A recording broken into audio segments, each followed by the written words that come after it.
So we got Villa this time. Where do we start? Obviously, last game wasn't great. Obviously, a weakened team. I don't think many players played well at all. I think people, even where we had a bad result, people were giving praise to players that didn't deserve it. Hopefully, we'll just go back to a strong squad, get Ronaldo back, Fernandes from the start, Greenwood from the start, get a few goals. We should get a few goals against Villa. Varane back, so hopefully keep a clean sheet this time.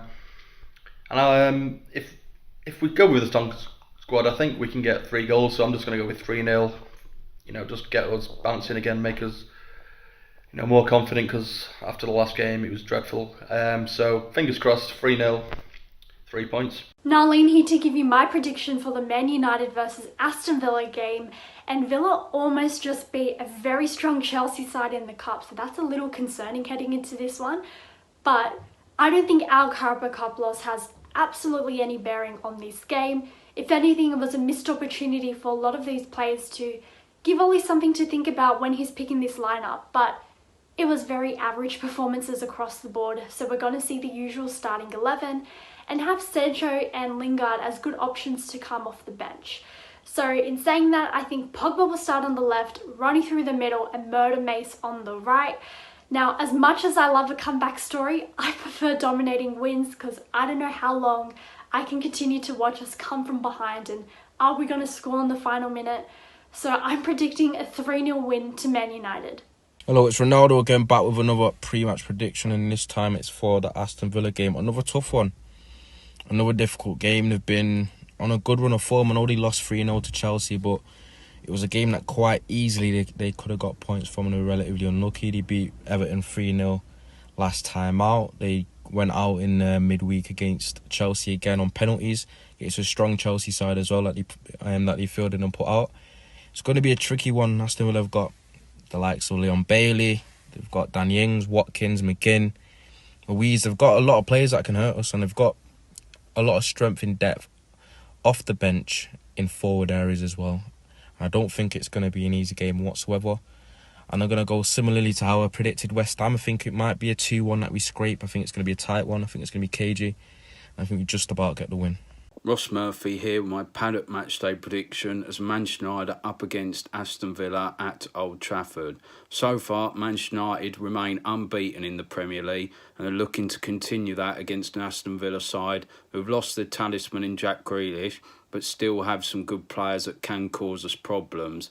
United come into this after the back of losing to West Ham in the Carabao Cup, but we have Pogba, Ronaldo, De Gea, key players that will be back for this weekend. My score prediction for the game, I'm going to go for a 3-1 Manchester United win.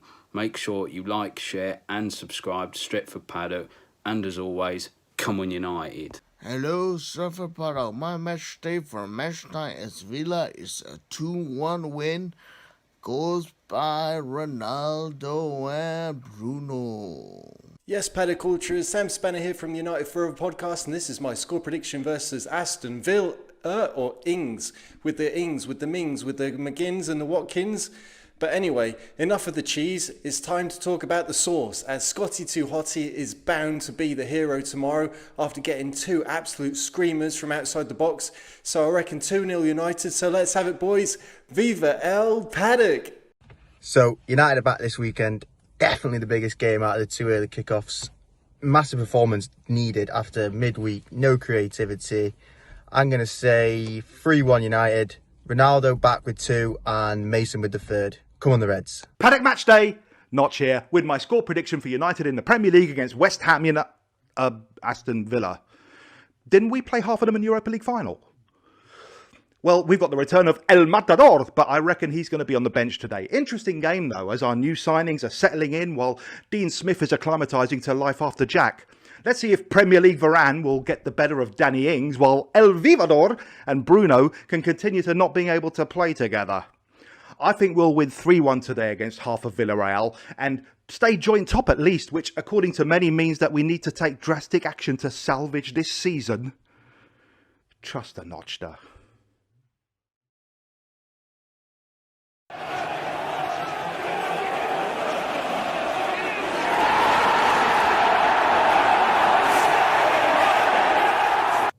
Hello, welcome to Stretford Paddock. My name is Joe. This is the Watchalong for Manchester United versus Aston Villa.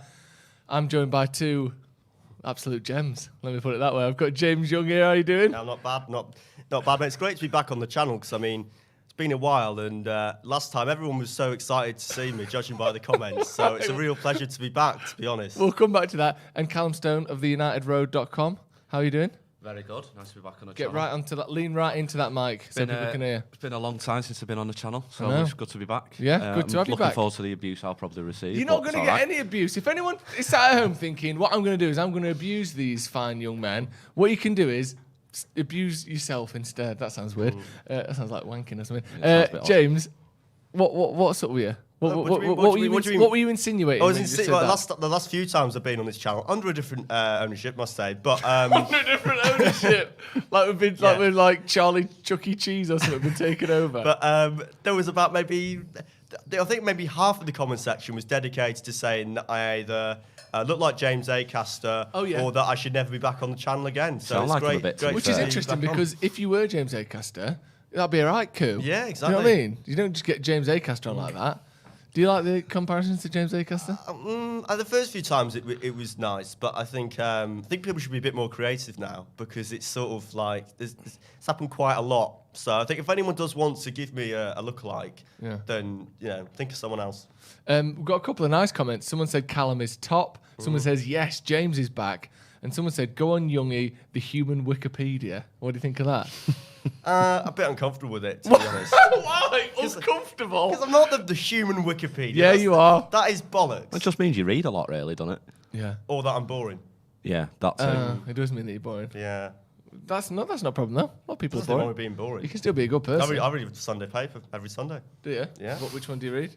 Oh, I can't be giving out my political leanings on here. We don't necessarily mean political leanings. You could buy from a broad spectrum and try and take everything in. The Observer. Oh, lovely. Very nice. As long as it's not the Daily Mail, you're all right. Yeah. No. Oh, they could have gone the other way, actually. If I said, like, the Mail or the Sun, Yeah. people might be thinking I'm, like, some sort of Far right. terrible human. Far right like one of those, activist. like, Prison Planet people. What's that? It's like one of those, like, InfoWars sort of Alex Jones. I've forgotten his name. Who was Ben Shapiro? Those sorts of people. I like them a lot. They're funny. Mm. Right, let's you know. First of all, get your score predictions in at home. We'll come back to this after the team news has come out, but the team news should be out this very second. So as we all refresh and reload, the team news is here. We're all hearing this for the first time, I assume. We've got David De Gea. Oh, God, it's all in number order again. Let me try and unravel this. David De Gea, Aaron Wan-Bissaka, Varane, Maguire and Shaw. That's a sort of standard back five these days, isn't it? Then in midfield, we've got Fred and McTominay. Then it seems to be Pogba, Bruno Fernandes and Greenwood. And if I'm not mistaken... Oh, yeah, Cristiano Ronaldo up front. You know him. You love him. Yeah. If we get the volume turned down slightly on that. So it's basically the team... I think that's the exact team that started last week, isn't it? I think it is. I thought, to be fair, I thought Sancho might have returned, to be honest. But, it's probably as expected as much as it could have been anyway. Yeah, definitely. The form Greenwood's in, you kind of can't drop him, can you? So. No. Let me just go through that team one more time quickly, just so everyone's got it in the red. We will get the graphic on screen as soon as it's ready as well. So we've got David De Gea, and then the back four, you sort of standard back four. Aaron Wan-Bissaka, Harry Maguire, Raphael Varane and Luke Shaw. Then we've got midfield, McTominay and Fred is your sort of your business partnership in there. Then you've got Paul Pogba on the left, Mason Greenwood on the right, Bruno Fernandes in the 10, and Cristiano Ronaldo as the number 9. Thoughts on that? Yeah, Miles has just said in the chat, Cavani on the bench. You love to see it. That's a good point. It is a good point. Yeah, is Cavani back, is it? Yeah, we'll go through the subs as well then before we give our opinions on that team. We've got Tom Heaton, Diogo Dalot. No, Dean Henderson. That's interesting. Tom Heaton, Diogo Dalot, Lindelof, Lingard, Matic, Van der Like his Beek. weird brother. Well, I was saying Lingard and Matic at the same time, so I said Langard. Matic, Van der Beek, Cavani, Martial, Sancho. So, yeah, interestingly, Cavani's back, but also Dean Henderson isn't back after playing midweek, so maybe he's... I think it would have been very different because I think he played pretty well against West Ham, but because United lost, there's just that negativity surrounding the result, which is strange because when you're a goalkeeper, you can get a clean sheet and not really have to work like all game and still get a clean sheet, which is better than kind of what Henderson did, which is concede a goal, but still make like 4 or 5 really good saves. Because, I mean, to be honest, West Ham could have won by 2 or 3-0 really towards the end. Yeah. They had so many chances. By the time we were going for it, they like the Noble one where he's basically through. Well, not basically, he's through 1-on-1, just puts it straight at the goalkeeper. Well, the one that hit the post as well. We've done that twice in a week now, haven't we? Who? Noble missing. Oh, the yeah. And then doing that, missing that shocking chance that he had at the end. Yeah, I mean, unfortunately for United, the second one was still in a win. What do you make of that team then, Callum? Do you think that's now United's strongest team? At the minute, it probably is, yeah. I think on paper, you'd have probably looked at the start of the season as Sancho starting on that right-hand side, especially before Ronaldo coming in. You'd have probably looked at Greenwood starting up front, but with Ronaldo coming in, and the form that Greenwood's in, you couldn't drop him, so moving him to the right was probably the best. And Pogba's obviously, he's doing really well in terms of creating and assisting goals at the minute as well, coming from that left-hand side. So, unfortunately, at the minute, it seems like Sancho's missing out a little bit in terms of him starting the games, but I'm not worried at all about Sancho. I just think he's biding his time. He's trying to bed into the Premier League. You know, he's still young.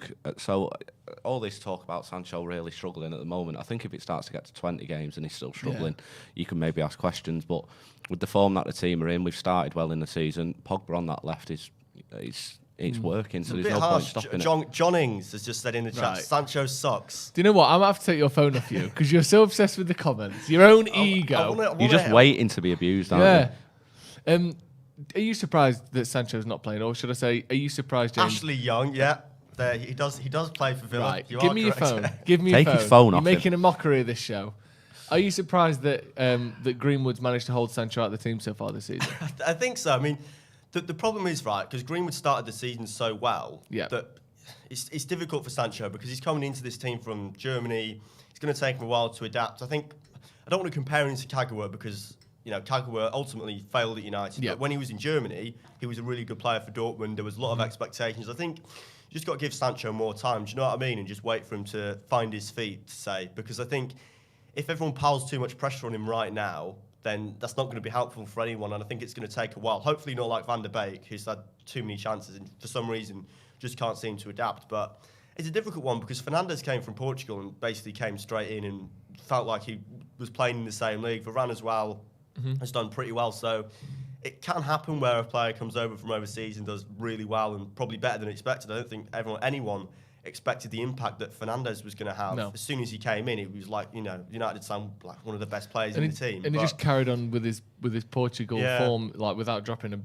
any sort of stats at all, did he? So his form just carried on perfectly, didn't it, really, for us, which obviously benefited us. There you go. The team's on the screen there. And that is, funnily enough, the team that me and Jay both predicted. It almost felt like it was an easy thing to predict this team because at midweek, sometimes the manager rotates sort of 4 or 5 players, give a few people a rest. And then you think, well, I'm not sure who's coming back because some of the players that played midweek will have to play at the weekend because he's only rotated 4 or 5. Because he swapped the full 11, it was the full 11, wasn't it? Yeah, it was. Because he swapped the full 11, you kind of knew, well, he's just going to unswap it for next week, didn't you? It kind of felt almost predictable, this lineup. Yeah, he was obviously giving the first 11 a rest. What I thought was quite strange, when I predicted the 11 for the West Ham game in midweek, I thought he'd have made 4 or 5 changes, tried to keep a sort of solid base of the team. Yeah. You know, rest the likes of Ronaldo and Bruno, but in terms of Maguire and even De Gea and Wan-Bissaka, I thought they'd have still started. Yeah. Ultimately, whether that works or not, obviously we lost the game, but I think whether you look at the Carabao Cup as important in terms of winning the trophy, then it depends on where your priorities lie, really, I guess. But well, let's talk about that a little bit then. Hang on, we've got a super chat. Should we read it out? Yeah, go on. It's from Bobo Country, and he says $2. Cheers for that. He says, if the government can buy City and PSG, can USA buy United? I don't think it works quite the same way, does it? Imagine United are owned by Fort Knox Industries or something. That'd be cool. It's something like Jeff Bezos just buying United. That's the equivalent, isn't it? The TeamViewer logo on Mount Rushmore, just enshrined into it. I'd quite like that, actually. Or it's like, who is it? Jefferson, Lincoln, whatever. And then just the United badge. That'd be great. Or Fergie as the last one. I'd love that. Just add that and carve it into Mount Rushmore. Yeah. Paint it green and gold. Yeah, that'd be good. I don't think USA is a sort of owned by. I don't really think they're interested. A royal to be honest. family either. I think they've got their own other stuff going on. Yeah, I think Joe Biden's got priorities elsewhere, really, hasn't he? Interesting. Well, I don't know. I could see him sitting. Team Viewer White House. Stretford End. That's an interesting one. I'm surprised they haven't sponsored the White House yet. That'd be the most American thing ever, wouldn't it? White House. They've got brought to you adverts for by everything Taco else, haven't Bell. Yeah. No, but they've got a clean system there in their league. So like NFL, NBA, MLB, it's not sponsored by anything because they value the name. So they almost don't need to sponsor it because they generate income elsewhere, which is why. Like Barclays Premier League, for instance? Yeah, so like the Super Bowl doesn't have a title sponsor. Yeah. NFL, NBA. I know, but there's advertisements elsewhere. Isn't Have you ever watched an NBA? NBA game? It's literally like today's scoreboard brought to you by Powerade. That's what I mean. So not sponsoring the name of the organisation doesn't really make that much of a difference because the amount of income that they make off just a scoreboard being advertised is ridiculous. Our Johnson & Johnson Player of the Quarter is literally stuff like that, though, isn't it? But you have that here though at like Championship and League One grounds. You have the substitution sponsored by so and so's windows cleaning. Yeah, that's good. Is that when you go past Ellen Road and it's sponsored by Burflex Scaffolding or whatever? Is it? You wouldn't imagine that at the side of Old Trafford, would you? They've got a big Hisensei thing as well. They love a bit of Hisensei, the Leeds. It's all over the ground. I like that. Yeah, I'm pretty sure one time I was watching a basketball game and it said, now for our commercials, brought to you by Jack Daniels. I'm pretty sure the adverts were sponsored. Is that possible? That can't be possible. So that's like something from a Christopher Nolan film, just inception of adverts. They have a like half-time report as well, don't they? If you've ever gone on holiday to watch football in the UK, in America, they always show like half-time report sponsored by whatever, and it's just really like fast and like American to the point where they'll show like everything that's happened in 2 minutes and they'll get everyone to speak over it really fast. Yeah, they do that. I mean, when I watch perfectly legitimate legal streams at home, as I'm sure we all legally do, so. There's about 18 adverts just in the space of 15 minutes. You don't even get any punditry. I mean, not that you'd want it anyway, but it's they proper constant adverts and they? squeeze them in as much as possible. Yeah, like if Paul Scholes was playing a long pass, while the ball's in the air, they play an advert. And by the time it lands at Nanny's foot, they do that. They do that with the scoreboard. If you watch, if you go on holiday to America to watch football like you do, the scoreboard will change like 10 minutes in. It'll say whatever, like 0-0, and then there'll be an advert for like Land Rover or something on the actual scoreboard. Yeah, drive your way. Yeah, and then snap back into the thing. Yeah. I feel like I'm starting to see that in here, especially with Sky Sports and BT as well. And even just little things like United, who sponsored Cola on the arm and stuff, and the arm sponsorship. That's only been a thing for like 3 years, hasn't it? They're kitchens, I think, allowing more and more and more. We've got another super chat from Bobo Country. He said, why didn't the FA stop the government from owning teams like PSG and City? I cannot play sessions on FIFA because of these oil teams. I don't actually know why. Because to me, it does seem like I don't know. I don't know what law it would be, but yeah, money talks, doesn't it? Yeah, money talks. When there's a few $100 million knocking about, people tend to accept I mean, that. the so-called fit and proper persons test is a joke because Bury, Wigan, Bolton... Like there's Portsmouth, there's so many teams that have been bought by absolute crooks. Yeah, and there's also no ramifications and repercussions for that test failing its clubs and its teams. Because like the Bury one, like you said, was that the one where it was all just dodgy from the start? It was Bolton, wasn't it? But Steve Dale was Bury. Yeah, I think that was pretty much dodgy. I think I can't remember. No one ever had any money, and they were like selling it to themselves. Well, and I all think that was it Wigan where they were basically using them as like an offshore account almost. That's it, Wigan. But you think like that fit and proper persons test should be backed up by some sort of insurance to the club, because if you're allowing that to happen and you're letting teams go out of business, what is the point in this test if there's no like it should be held to some sort of standard that if that fails, then the league have to give some sort of payout or something. Yeah, I mean, to be fair, it's been happening for a long time, and I think everyone was sort of worried in terms of how much money was coming into football and when it was going to burst.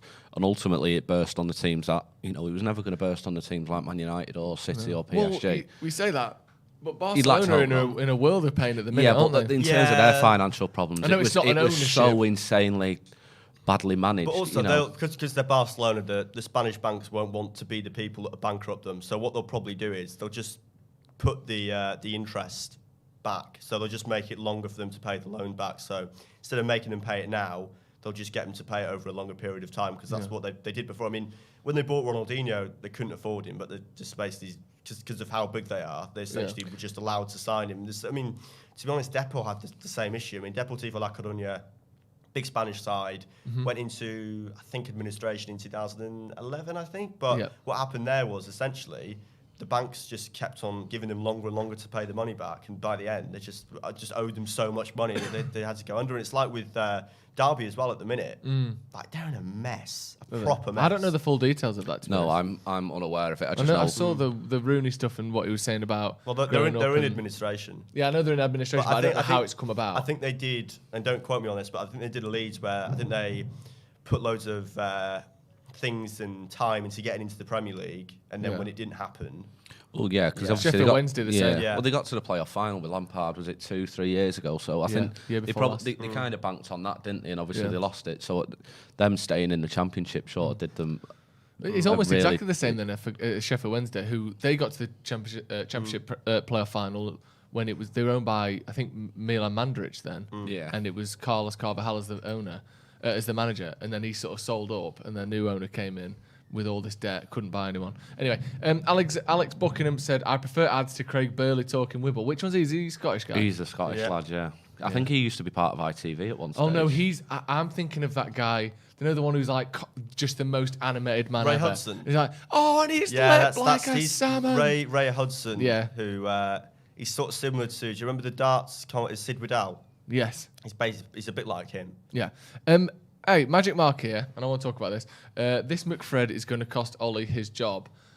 I'm going to go out on a limb and say, I thought McTominay and Fred against West Ham was the best midfield two we've had this season. In the sort of defensive two. I thought, by far, Fred's best game this season, the least shaky and nervy he looked, and I thought McTominay was pretty good against West Ham, against a difficult team as well. Ultimately, because we haven't got that solid number 6 that we all are clearly craving. Like City have got like Fernandinho, Chelsea have got Kante. United have been crying out for something like that for a while, and unfortunately we haven't got it. So we're kind of having to use both Fred and McTominay to do that job. And they don't do it badly. We just want an upgrade kind of thing. Yeah. And the way Ollie wants to play at the minute, it means he has to play both McTominay and Fred to do that role. They don't do it badly, and I don't necessarily have a problem with them playing there. It's just, I think as a fan, you just want to see the best in those positions. Do you think they're too static? Because I think the issue is when Fernandes or Pogba isn't there with them. I think if they're playing together as, people don't like this phrase, but double pivot, just to say it. But who doesn't like that? I've seen a few people on Twitter that get annoyed at because it's too. Like you're trying to look too technical, like wannabe sort of like coaches and stuff. Boy, that use stuff like false 9 and double pivot and XG and all that sort of stuff. But I think expected assist is the new one. Have you seen that? Yeah, no, there's another expected AG, whatever that means. I don't know what that is. That's another one. I don't even know what that is. No. Go on then. Sorry, go on. Double pivot. What I was saying Why don't was you just double pivot your way to get some new mates or something? People say that. Funny. Go on. I think the issue, McTominay, the banter's just flowing. It's really weird. McTominay and Fred together, like I was saying, I just think it's too static in the sense that they're almost too similar to how they play. And I think Fred especially is a good sort of collecting the ball, passing it on to someone else. But in terms of creating chances or even like midfielders aren't expected to score goals, but when Fred is in that position, he's just, I don't want to say useless because I think ultimately... And he did score against Leeds. He did, but... these are professional footballers. They're much better than we're ever going to be. But when he's in front of goal, compared to the other players in United's team, it's not exactly skulls, is it? Yeah, I mean, my main gripe absolutely is not. I mean, my biggest gripe with Fred, and it has been since he started, is his shooting ability is appalling, really. Yeah. And he's not a midfielder you'd look to get a goal for you. But he's a useful player. I mean, in a certain position, in a certain role. Especially against City. I mean, a couple of seasons ago, I think he was our man of the match in that game away. But there was a little bit of a time period where a lot of people were saying Fred was better than Kante. I think it was it last season, the season before? Because do you remember that? I think it was under Sarri, wasn't it? Where Kante wasn't playing that much, and Fred was actually decent. Yeah, he was doing well. I mean, it kind of clouded our judgment slightly, didn't it? But Fred was very good that season. The thing is, obviously, having McTominay aside with him, it's obviously helping him because we have tried Fred on his own this season as that sole number 6. And judging by it, he did struggle. And it's clearly not his role. What it is I think the two major problems with Fred are he loses his head. He will get to the point where he'll give away like 6 out of 7 or get passes. booked for no reason. Yeah, as well. he loses his head and he'll start flapping. in a big way. Not just against like big games or just against big teams in big games. Well, it was against Wolves. Remember, exactly. Like, do it against what Wolves. are you like, doing, mate? Why do you keep giving the ball away? And he'll have a terrible 30 minutes where he cannot keep the ball. He just can't seem to get back into the game properly, can he? And he's making silly mistakes. It can happen with him. It does hurt me with Fred though sometimes, because in general he can have a very good game. Yet if United lose 2-1 or 2-0 or whatever, and Fred didn't play badly, but other players might have played worse. But Fred's still that main scapegoat to say, bloody Fred, he's messed up again. I think because he's a little bit clumsy on the ball as well, isn't it? It's an easy scapegoat to make for a lot of fans, isn't it? Although I think against Wolves he was terrible. But I do actually think against West Ham he had a decent game. And talking about the creativity from those two, I thought McTominay showed not necessarily, obviously not Paul Scholes level creativity, but the ball through to Ronaldo was very good. There was a couple of times he sort of brought the ball forward. There's one where, I can't remember the exact scenario, I don't know if anything came from it, but he sort of, that almost Michael Carrick ball, do you know that Carrick used to do all the time, that hard, low, straight ball, basically, do you know the Matic ball to Lingard at the end? Yeah. That kind of pass, which is very Carrick in my head. I think so. I mean, McTominay did a couple of them, and I wonder, every single season McTominay seems to take a decent jump up in quality in the last 2 or 3 years. If he can add passing and sort of breaking through the lines to his game, I think maybe he could be. It's his hunger as well that he has. Yes. He's not as good technically as some of the other players in United's team, but he loves playing for the club. I mean, his goal against City in like a couple of seasons back showed that completely, the willingness to try that, and then for him to score as well. Like the one from like 45 yards out. He's come straight through the academy. He loves playing for the club. You can just tell. And I think we saw a similar thing with Igalo in the sense that it almost doesn't matter if your technical ability is maybe a couple of percentage down from someone like a Di Maria or a Sanchez, but you have that willingness and that desire to play for United, you can almost make up for it by sort of trying as hard as you can, basically. It sounds really obvious, but... It's that sentimental value of playing for United, isn't it? I think I hate making this comparison, really, but in terms of McTominay, I think his passing ability, like you were saying then, Joe, it's such an underrated part of his game, and he can do it. But I hate making this comparison, but he is kind of similar to Fletcher. He's not amazing, but he's not terrible at all. He's a very solid player for United who is useful in terms of when we can use him. Look, he's not, we're saying about upgrading that midfield base position. He's someone we would upgrade, I'm sure, but he's a very useful player who would play a lot of games for Man United over the next 10 years, I believe. Yeah, I agree with that. I think he will, assuming he stays fit, because he has had the odd injury problem, hasn't he? And obviously he's quite a big lad, so we'll see how that goes. But I think, like you said, unless his form falls off a cliff, if he stays as good as he is now, he'll get a couple hundred games for Man United over the next 10 years. Totally. Yeah, because I think he's a very good squad player. I also think what I would like to see at some point, McTominay and Van der Beek in there. I think of all the people Van der Beek could play alongside, I think McTominay is the best fit. Do you not think that Van der Beek's had enough chances now? Well, I don't think he's had enough chances because, Fred's had 150 chances and he's not world class either. I think he's had, I think he deserves a chance in a slightly different system. Are you not just sick of him though?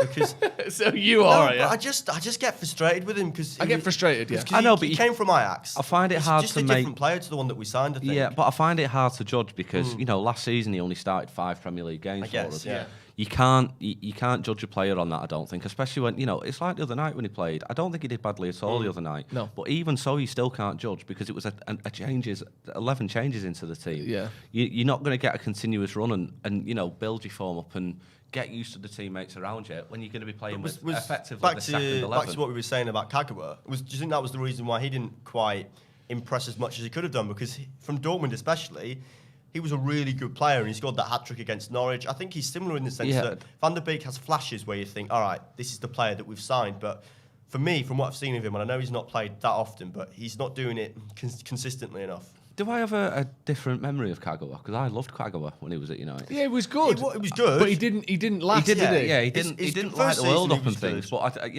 don't know what it was. But under Moyes, he was played out on the wing. And also, that was David Moyes, wasn't it? I think. Yeah, and we didn't have any players like that at the time. Like what was it? It was Carrick and Cleverley, and he's a lot more sort of like sly, and his sort of feints and his dribbling were much better than those, and he felt like he had. I think Kagawa in today's team would have been. Very good. Kagawa now would be much better. Bobo Contri, weirdly enough, he's obviously not. I don't think the quality of Juan Mata at all, but more Mata-like which surprisingly, Moyes didn't enjoy.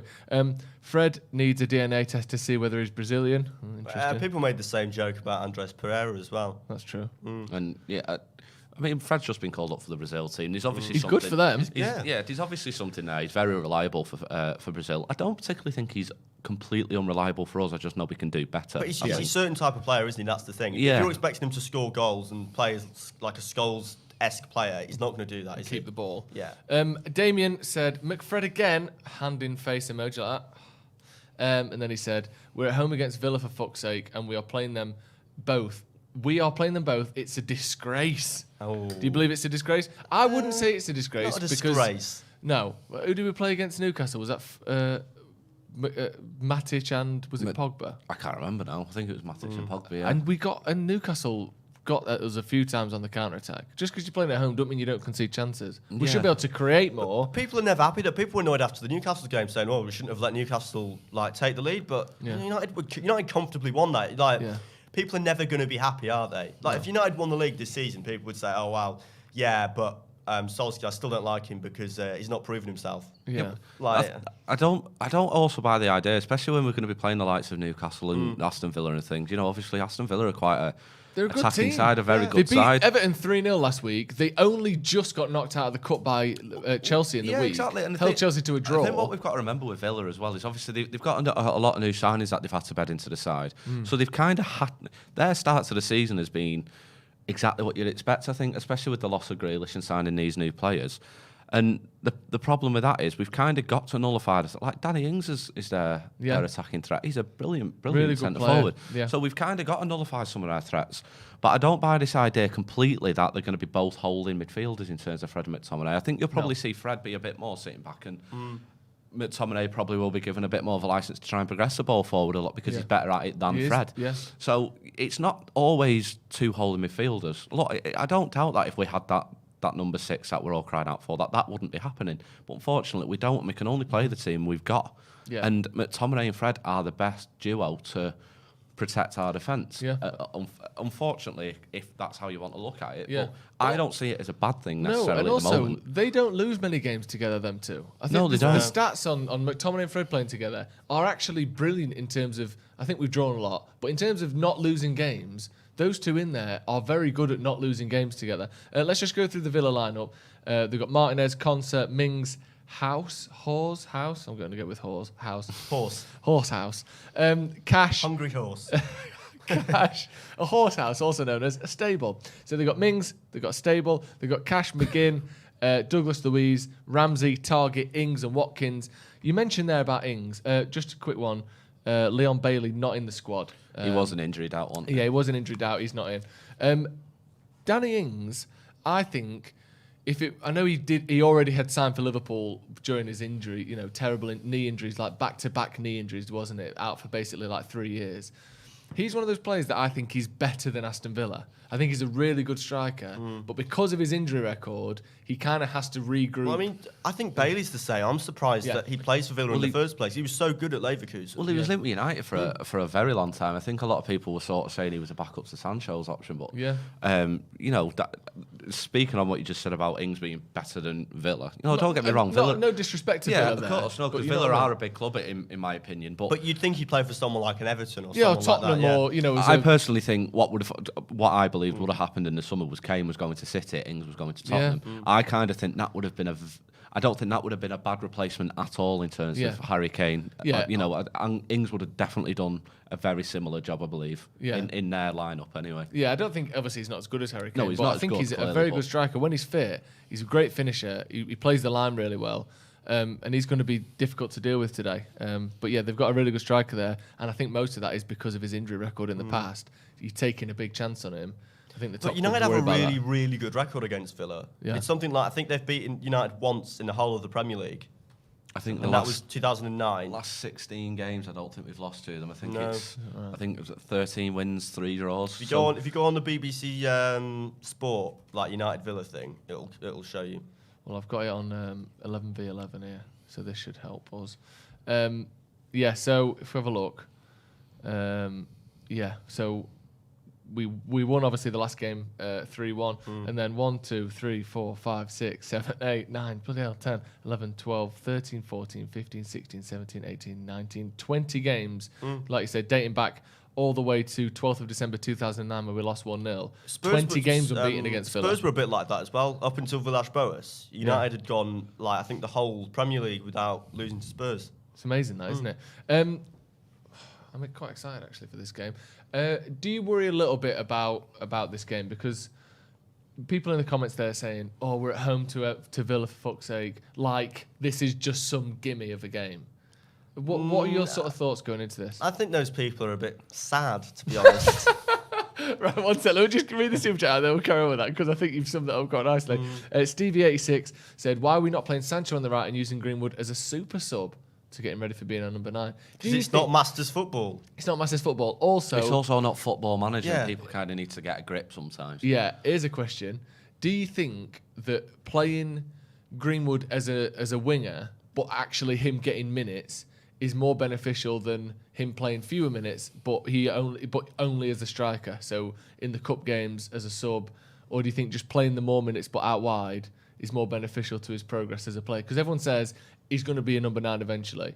Do you think it's better to just get minutes where you can, or do you think it's almost like we're sort of stretching him across 2 positions at the minute? No, because I think it's showing that he's quite a versatile player, to be honest. And the thing is, we were all saying about Greenwood. I personally think he will be our number 9 in years to come.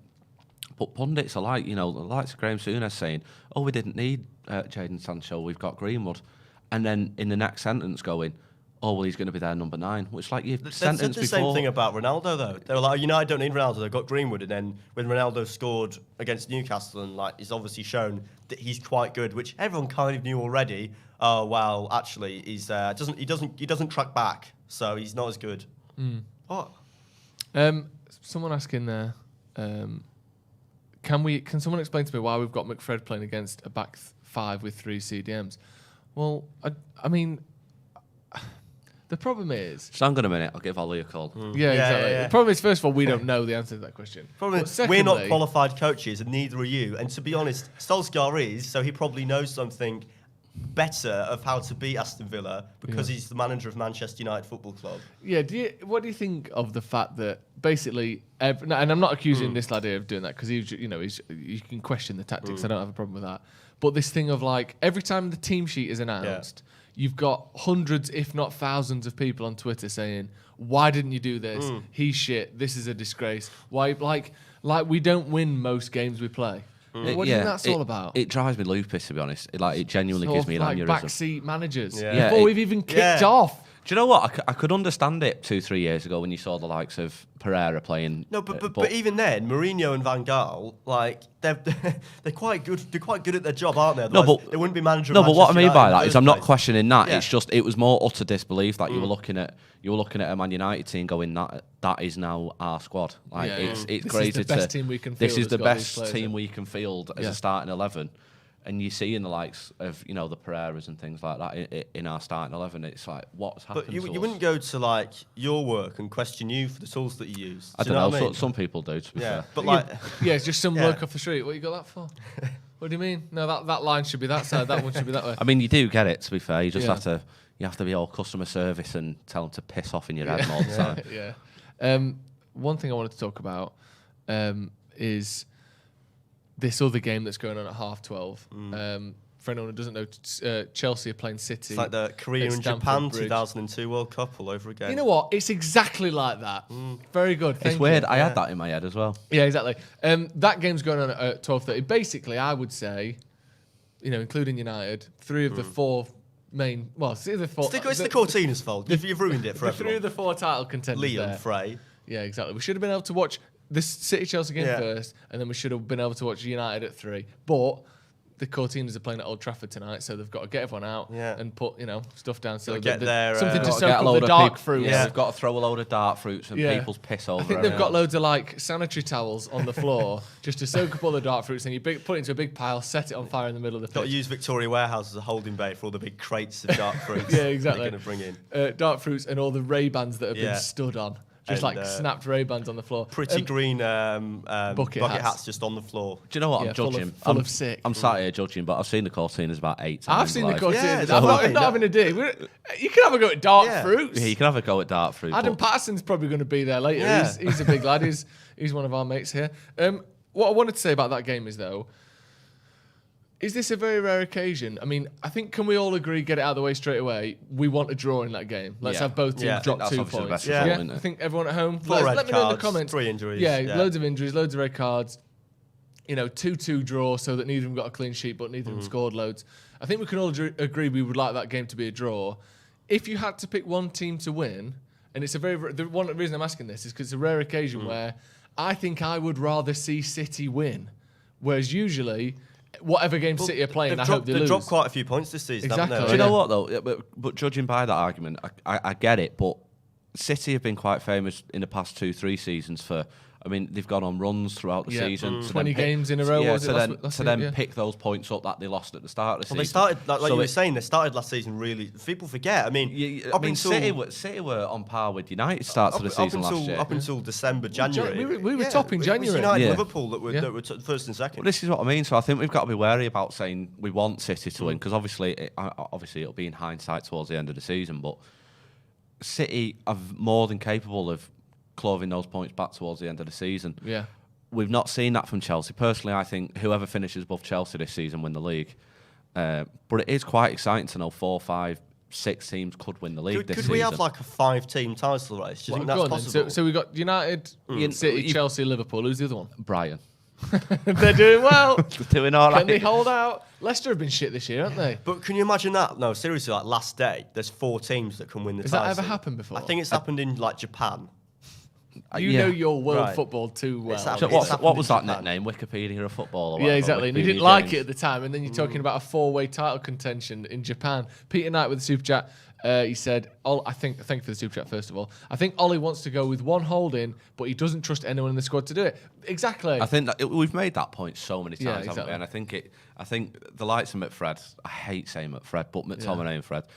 I hate when people call McTominay McSauce as well. That proper does my tits in, that. He also said, I hope we see Cavani and Ronaldo in the second half. Yeah, that'd be nice. Do you, just to ask you this, do you think we could see Cavani and Ronaldo ever play together? Because I don't believe it could happen. I don't see how they start together. Yeah. Unless you played... I think it's possible to maybe one day Ronaldo could play on the left. Yeah, Let's say we've got injuries or something. Ronaldo still drifts out wide a lot. He could potentially I still don't buy this idea that Ronaldo can't still play on the wing, to be honest. Because a lot of people saying, he's 36, he's not as fast anymore. Isn't he hasn't he registered the fastest speed this something season? like the third fastest or something, yeah. He's not exactly a frigging grandma on a mobility scooter, is he? Do you know what I mean? So I think we could see it. I think we could, if we were chasing a game maybe one week, we could possibly see, like a 3-5-2 or some kind of diamond formation with 2 up front. But that'd be. Hopefully, we wouldn't have to see it like that. Are you googling 4-way title? I'm having a look at the 2005 J League title race. See, the fact you know that, and how can the same person that knows about the 2005 J League 4-way title race also be offended at being called the human Wikipedia? I don't understand that. Bobo Country says, why do hateful pundits say that Kane and Lukaku are better than Ronaldo? It really bothered me in terms of Lukaku and Ronaldo signing comparison, because Ronaldo was top goal scorer in the Serie A last year. Yeah, for a team that didn't even win it. For the team that didn't even win it, and still got more than Lukaku. A man that, how much did Chelsea sign him for? 96, 97 Something million like quid. that, yeah. And to suggest the signing for Ronaldo and United wasn't a good one. But what the problem with Ronaldo is he'll ruin the team, because everyone has to play around him, actually. But you know what? The fact that he's the top goal scorer every season and he won the league 2 out of 3 years in Juventus, it's actually his fault that they didn't win it that one year. But well, now look at Juventus. Third from bottom in the Serie A. Yeah. It's a ridiculous notion, and you completely reject it as well, because you look at it and think, well, Ronaldo's coming here, but when you've got a player of that standard, you kind of have to build your team around him. Yeah. you know, he's questioned, oh, you shouldn't build. Why? If Messi came, you'd. And also, they wouldn't have been making this argument if it had gone to City. This is the thing that bothers me. This is mad. 2005 J-League Division 1. So Gambaro Saka won it. Good lad. First on 60 points. Then in how many games? 34. 60 points. 60? Right. So second. That's like what, a win every other week. Right. That's second. like seventh. Second. That's less right. than. Sorry. That's shocking. No. Right. That's less than 2 points a game. Second down to fifth were all on 59 points. What the fuck? Yeah. So yeah, but why did the league winners only get 60 They lost points? 10 games. That's incredible. What a season! I mean, didn't Liverpool lose one game the other year and still didn't win it? Like, when they got 97 yeah, points. 97 points. Yeah, Alex Buckingham said, "Nah, football Twitter knows everything, mate." I think he's been sarcastic there. Yeah, I imagine so. Someone said there that I missed the super chat. If I did, send it again, but not as a super chat, and I'll read it out. But I saw who. Or it was. do send it again as a super chat if you Well, really you can want do it. to. Sam Potter, he said I missed your super chat. Send it again, and I'll read it out. But I missed that. Sorry. Ensar Noah with the super chat said United 3-0. Come on, Devils. I agree with that. Yeah, go on, Sam. Send that in again, just as a normal chat, and I'll read it out. Sorry about that. Someone said shows how even that league was. Yeah, Alex said that. That is mad, that innit? Yeah. How can you lose 10 games and still win the league? It wasn't even like that in the 90s. No. I mean, you don't get football content like this anywhere else, talking about the Japanese And league that's and how why good the title race you is. should become a member of the channel. Yeah, you should become a member of the channel. Make sure you do. We put out a video the other day. Actually, it was what university was that guy from, Callum? University of Oxford. Ooh, one of the big boys. Right. A professor at the University of Oxford. Jay was chatting with him. Jay was teaching him some things. Yeah. No, he was talking about how he statistically worked out that Cristiano Ronaldo is the greatest footballer of all time, stats-wise. And this is a guy from the University of Oxford. It's a really good interview, actually, really fun. Sounds like it could be a bit boring, but it's actually really good. So if you're a member, make sure you check that out if you haven't already. And if you aren't a member, that's the sort of thing. We put out extra content for the members, and you get a discount. And you can get merch as well, can't you? If you're not a member. Yeah, head over to paddockmerch.com. We've got loads of stuff on there. You on commission, Should be a you or pop-up what? coming. Should be a pop-up coming soon. It's going to go over the substitutes, so it might look a bit ropey, but we'll get that up in a sec. Paddockmerch.com. The link is in the description. We've got loads of stuff in there. That Fernando shirt's my favourite, but there's loads. And we've also got new stuff coming. We've got mugs. We've got kids stuff as well in there. So Kids stuff. Kids stuff, like PlayStations and sweets. Yeah. No.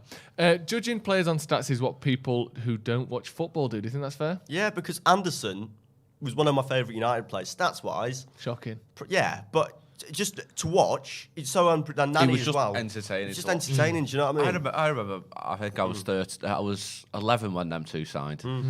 And I was I was that excited, I edited my FIFA 07 career mode to them two players only to 99. Really? And then put them in my career mode. And then I remember watching them for 2 years and just hating them. And I don't know why. Because they never lived up to that 99 rating. I think that's what it was. Obviously, I grew up and realised, they were amazing, but Let's actually, I know it's not the United game, but it very much involves Man United if we want to win a league title. Let's go through the City and Chelsea teams as well, just so we've got an understanding of that. I wonder, Callum, if between yourself and Johnny, if we could have a graphic that pops up when there's a goal in that game as well. See what you can do. You know what? I'm not expecting miracles. If we can get something that works out, that'd be great. Just because it is a pretty huge game in terms of the season. it's worth keeping an eye on. It's worth keeping an eye on, isn't it? So Mendy, Azpilicueta, Christensen. What do you make of Rudiger. people that do that double screen thing? And they have like 2 or 3 games on at the same time. Well, I think we might be doing that with this, so I can't knock them too much. I just like consuming as much sport as possible. To be honest. I love it. I mean, my favourite thing to do is I'll sit at home. I've got 2 monitors at home, so on my PC, so I'll sit there and play Football Manager. On the second one, I'll watch United. If you've got like 7, then I think you're like a borderline gambling addict. Yeah, to like be do you know honest. do you know on the end of Batman Dark Knight where he's got that screen with like a picture of every household in Gotham on it? If you've gone to the gallery at Media City and have linked up your computer to it, can I plug my Xbox into one of these? And then you got Reece James, Kante, Jorginho, Kovacic, and Alonso, and then up top they've gone for it, Lukaku and Werner for. Oh, they're playing them both Chelsea. together, are they? Oh, Yeah. I didn't expect that. Yeah, exactly. So they've gone for both of them. And then City's team, I mean, you can't even find City's team. No one cares. No one's even uploaded it. Right, this is what's annoying me at the minute. Like media, right? So like BBC, a few other people. No one seems to give out attendance figures anymore. They're really hard to It find. always used to say at the bottom. It used to say on the match reports. Yeah. Do you know it would say like BBC? The top thing would say 3-2 goal scorers attendance. Always used to say that. I've got City's lineup Here you here. go on. And so we've got Edison, Cancelo, Laporte, Diaz and Walker, then De Bruyne, Rodri and Foden, Yeah. Grealish, Foden, fucking hell. Gabriel Jesus and Bernardo Silva for them. So you could argue City have gone for it. It's quite attacking that with Yeah, both Foden of and De them Bruyne fucking playing gone as for well. So with this game, you know, we said the 2-2 draw before. I wouldn't be surprised if that's kind of what it ended up to. Yeah, they both seem to be going for it. Chelsea don't concede many goals, do they? Here's one thing I would say. Another reason why I agree with your point that City can lose this and still win the league. Just because they kind of did last season. Either team can really, they can't can, I suppose. But one thing we haven't really seen from Chelsea since Tuchel came in, I know they won the Champions League. They basically, barely dropped any points in the Premier League. They lost a couple of games toward the end, but generally speaking, it's been this sort of unbroken fucking stream of green lights, hasn't it? I'd like to see how they react and what their sort of fortitude is when they do lose a couple of games. So I'd be quite interested to see if City do win Chelsea's next 4 or 5 games, how they handle that, because that's one big thing I think with them. They haven't had to have that adversity. And also yet. as well, like people always say, oh well, Tuchel is, Solskjaer. When they'd always compare them together and say, well, as a manager, Tuchel's better, and this about the fact that he came in, he got instant results, and all this other stuff. But you can't really compare them because they're two completely different situations. Yeah. Because Chelsea under Lampard were completely underperforming. Yeah. So anyone that pretty much came in after Lampard would have done a better job. Yeah, won the Champions League, which was pretty good to be fair. Pretty good. Yeah. It's great. Well, I think the thing is as well, though, he took over a team that had won the league more recently than United and had just had 250 million quid spent on it. Basically, the equivalent of sort of where United are this season. I know it wasn't 250 million, but if, Ronaldo could have easily been a 60 million quid player, Varane could have been an 80 million quid centre back. We've got big players in. It was quite nice to see us act quite diligently in the market, really, because obviously it's not something we've done in the past 10 years, let's say. No. Picking up the likes of Varane and Ronaldo for a total of what, 50 million, under 50 million. It's really good. It's obviously really good business. Yeah. The thing is, I'd argue with this game for Chelsea and City at the moment is it's probably a much bigger game for City in terms of obviously them dropping points last week against Southampton. Yeah. I also think Lost to Spurs opening day. Obviously. Yeah, they've already lost to Spurs, but I'd also argue as well. Obviously, Chelsea's run, I think, for the next 4 or 5 games is very favourable, and we don't.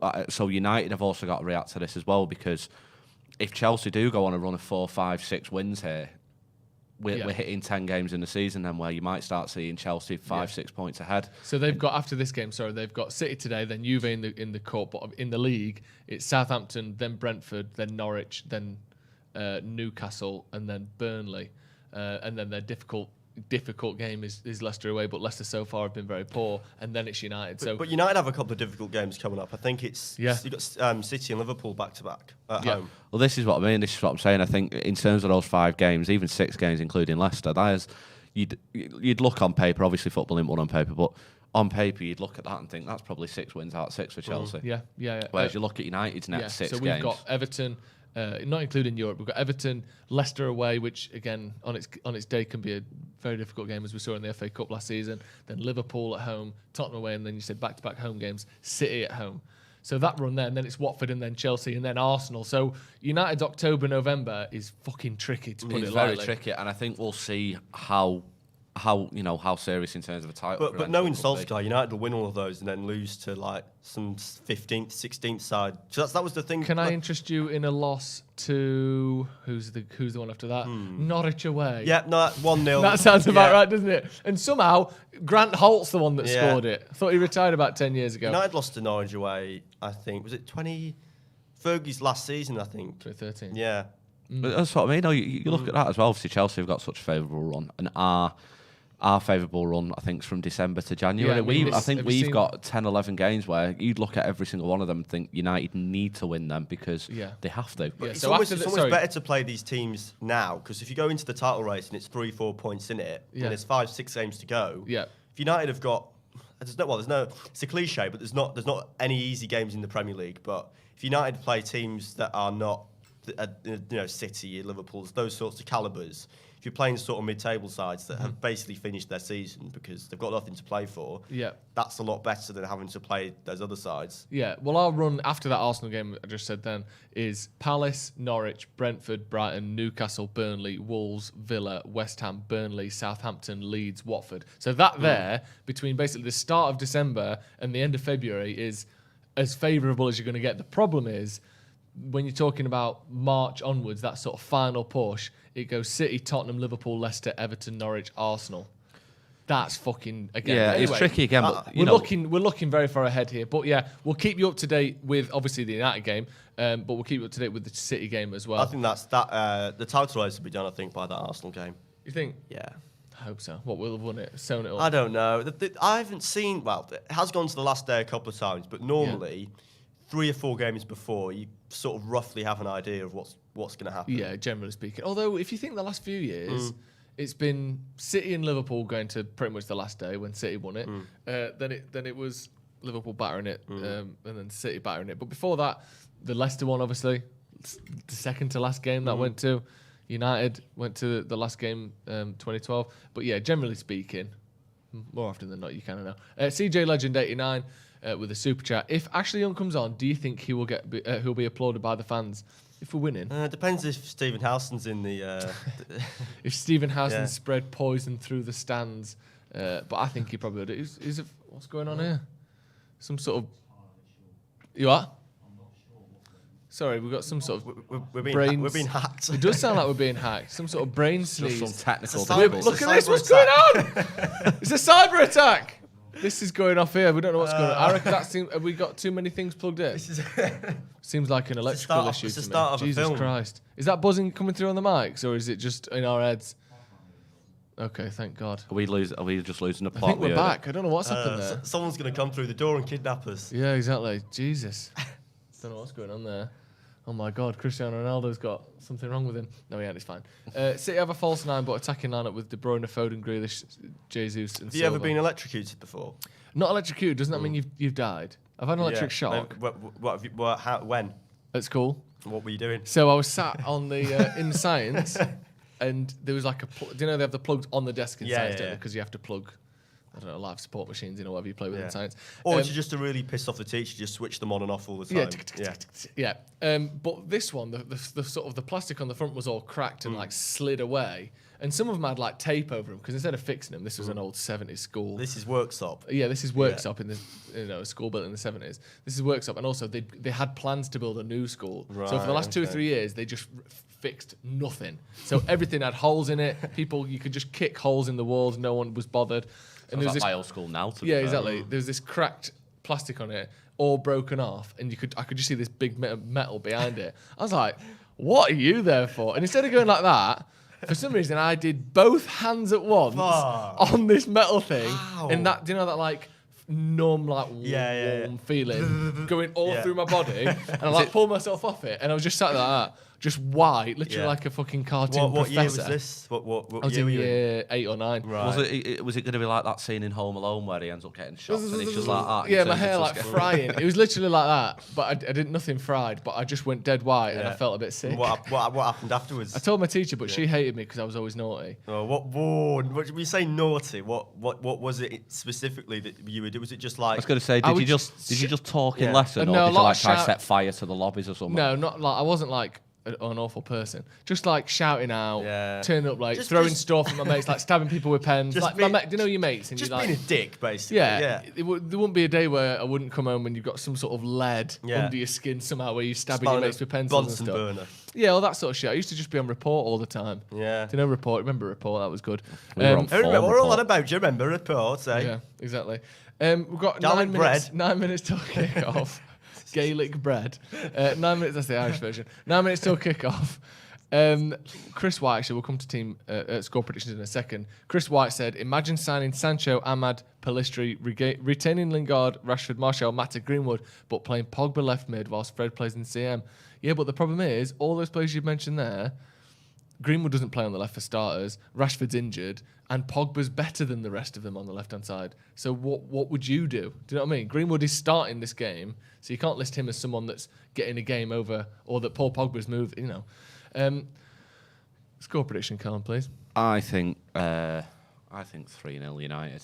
Do you? I don't know why. I just think with A chubbing well hope so. they have that. That's had confident, that. I don't know. I have a funny feeling it'll either be 3-0 United or a shit 1-0 Do you not to think, Villa. like, I don't know, if they're scoring like the first 10 minutes, it's going to be difficult? Yeah, of course. Obviously, What if that's a who really score? obvious Wait, if thing. who score? Right, so what I'm sceptical of, right, if Villa get like an early goal, similar to West Ham, and they just sit back and make it really difficult. But I don't think Villa play like that. I think they're a bit more open, which I think, to be honest, is going to help United because they've got quite a lot of attacking players. Whereas Moyes, you know what he's going to do, really. He's going to sit back. He's going to hit you on the counter-attack. But I think I was impressed with the atmosphere, though, on Wednesday. Yeah. Well, you were at the game, weren't you? Yeah. What? But normally, like, Carabao Cup, third round, but it's the first round that United enter it in. It's like maybe 40, 50,000, a lot of school kids, but it was pretty much sold out. 72,000. It looked like a run-of-the-mill regular league game in terms of attendance, I thought. Do you think part of that was a little wink over at the Etihad after the week they've had? To be honest, where United fans as were like, much as it's good to sort of joke about it, I don't think it was kind of in the red. I think in terms of that, it is quite shocking that the manager of them, because I don't even think this is the first time Pep's had to do this either. But that's the thing, right? Because people have said, you shouldn't be using you shouldn't be saying that, having a go at people that can't afford to watch football, but it's not about that, because like, A, it's like 12 quid. Yeah. B, before COVID, before people were losing their jobs and stuff, City still had poor attendances. And I understand it when people are mocking people. I don't understand why people are mocking them for cheap tickets, because I don't think that's a bad thing at all. No. Yeah, I think that's a good thing. What is funny is the desperation of them selling them on like Gumtree and you go to a car boot sale and there's new tickets. Voucher that's funny. McDonald's Monopoly. Being able to go and watch a team for a tenner. I wish United did that. Look, I haven't got an issue with City's attendance. It's quite well known that they do have empty seats.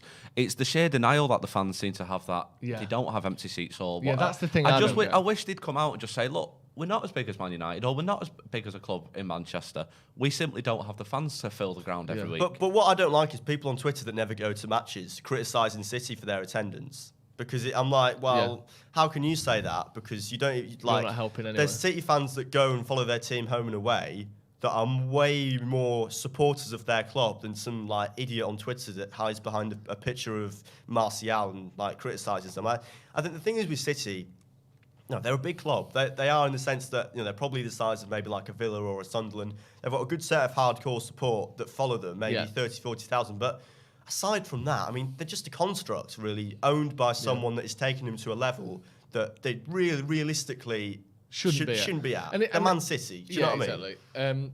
In terms of that, here's a good one, actually. Sorry, just quickly. Graham Laird, I don't know if you've heard this one before.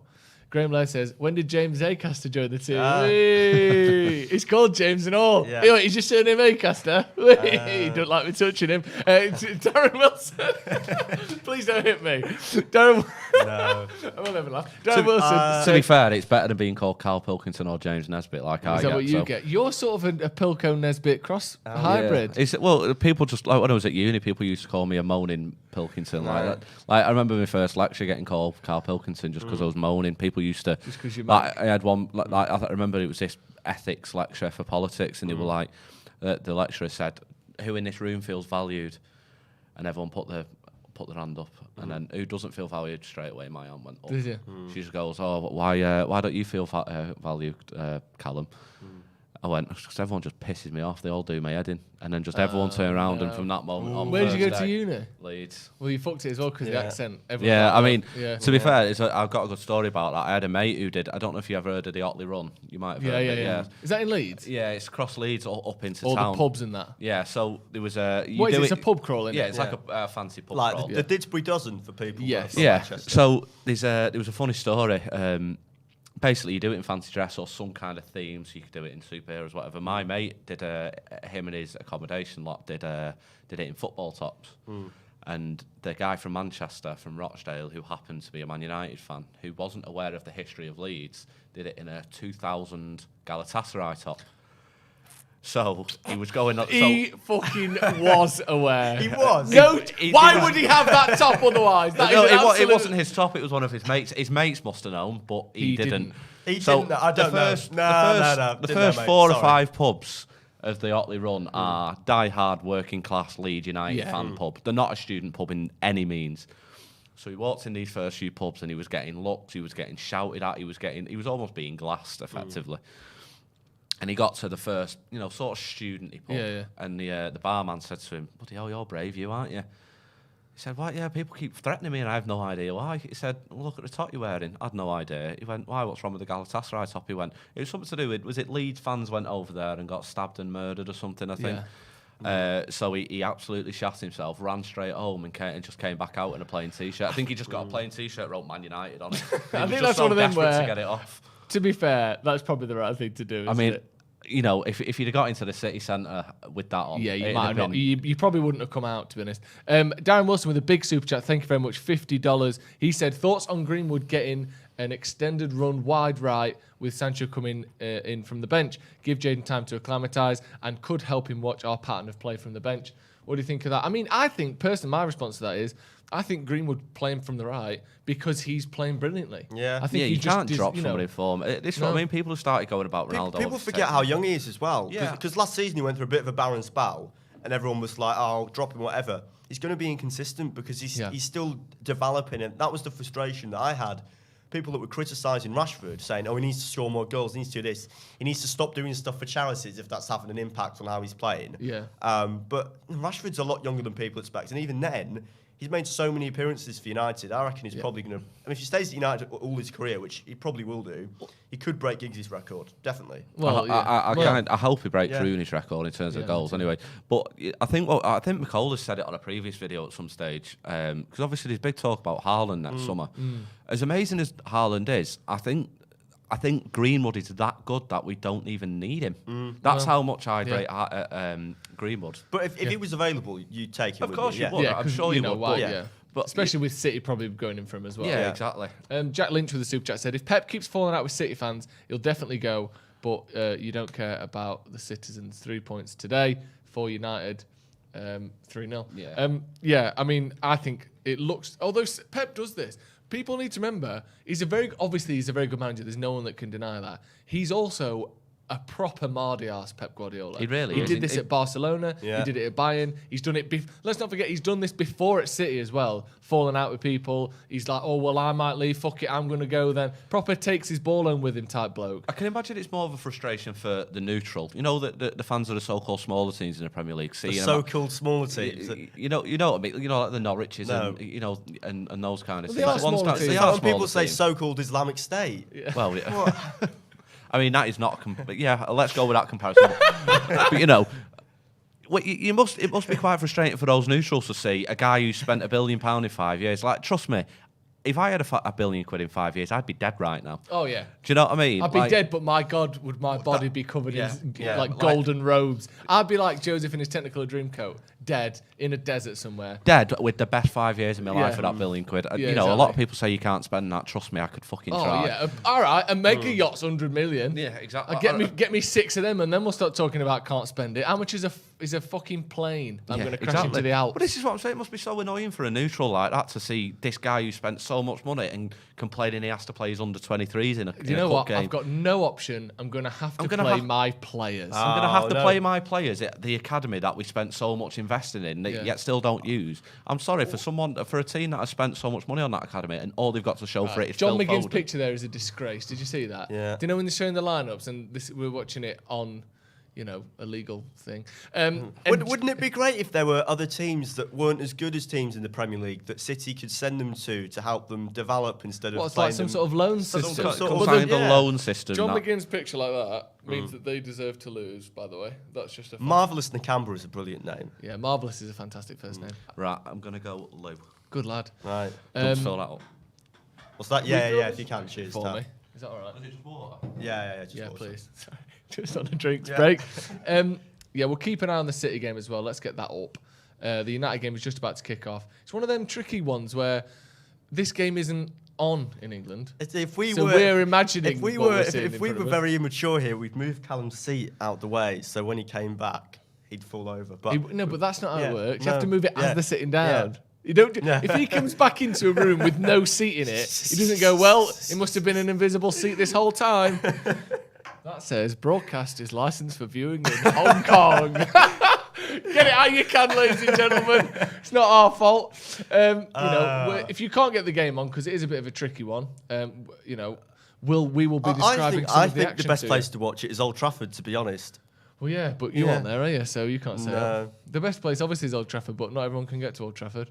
Right, let's... Well, they can through the power of Now Sports 2. Now Sports 2, Hong Kong's premier sports subscription. I wonder if we'll see some washed-up pundit that you've not seen in 20 years. Oh, yeah. He's working for Now Sports 2 in Hong Kong. Fluent in, is it Mandarin? Not sure. Or Cantonese? Worth a guess, worth a couple of guesses. You're not going to offend anyone, that's for sure. The game was kicked off then. United kicking from left to right, as is tradition. I don't understand why more teams don't make us switch ends when they win the toss. Yeah, well, Liverpool have that big thing, don't they? They always kick towards the cop in the second half. Yeah, and United generally kick to the Stretford end in the second half. But if I was Villa or any opposition team, I'd be like, if you win the toss, just switch ends. Because they like kicking that way in the second half. Because it feels dead weird when United kick towards the Stretford end in the first half. I've seen a few people describe Dean Smith as a stagecoach driver. What, because of his outfits? What do you make of that? I think the funniest one that I heard was that Sean Dyche had his stag doing the screw fix. That's quite nice, actually. Yeah. I like the screw fix catalogue. I like any catalogue. It's free. It's a free catalogue. Yeah. The Argos one's been discontinued now. Has it? Yeah. Is it because it's one of the biggest wastes of trees in the universe of all time? Thank you very much, mate. Cheers. Thank you. United being a little bit sloppy in possession here. Time that toilet break perfectly. Beautiful. You just missed the kickoff, but we're back. Let's try and get this Manchester City game on as well, shall we? Oh, big day today. We need to win this, really, don't we? Especially with that game going on. One of them two or both are going to be dropping points. Here we go. Bruno into the box. Left foot. Just fell to his left foot, didn't it? A little bit. He just snatched at that a little bit, didn't he? But did. I think both teams probably started quite well here early, aren't they? Yeah. Luke Shaw does well here. And this is great. Who's this pass from? Pogba. Back out to it, Luke Shaw. And he finds Bruno really well. I think it is crazy to speak about it, really, isn't it? But the resurgence of Luke Shaw is genuinely quite incredible. Considering the injury he had and the problems under Mourinho he had. I can't think of an example in recent years of the same thing where he's gone from being this sort of big hope that was, a good player. Jedward potentially, yeah. Ryland Clark. Now he's got his own show on radio too.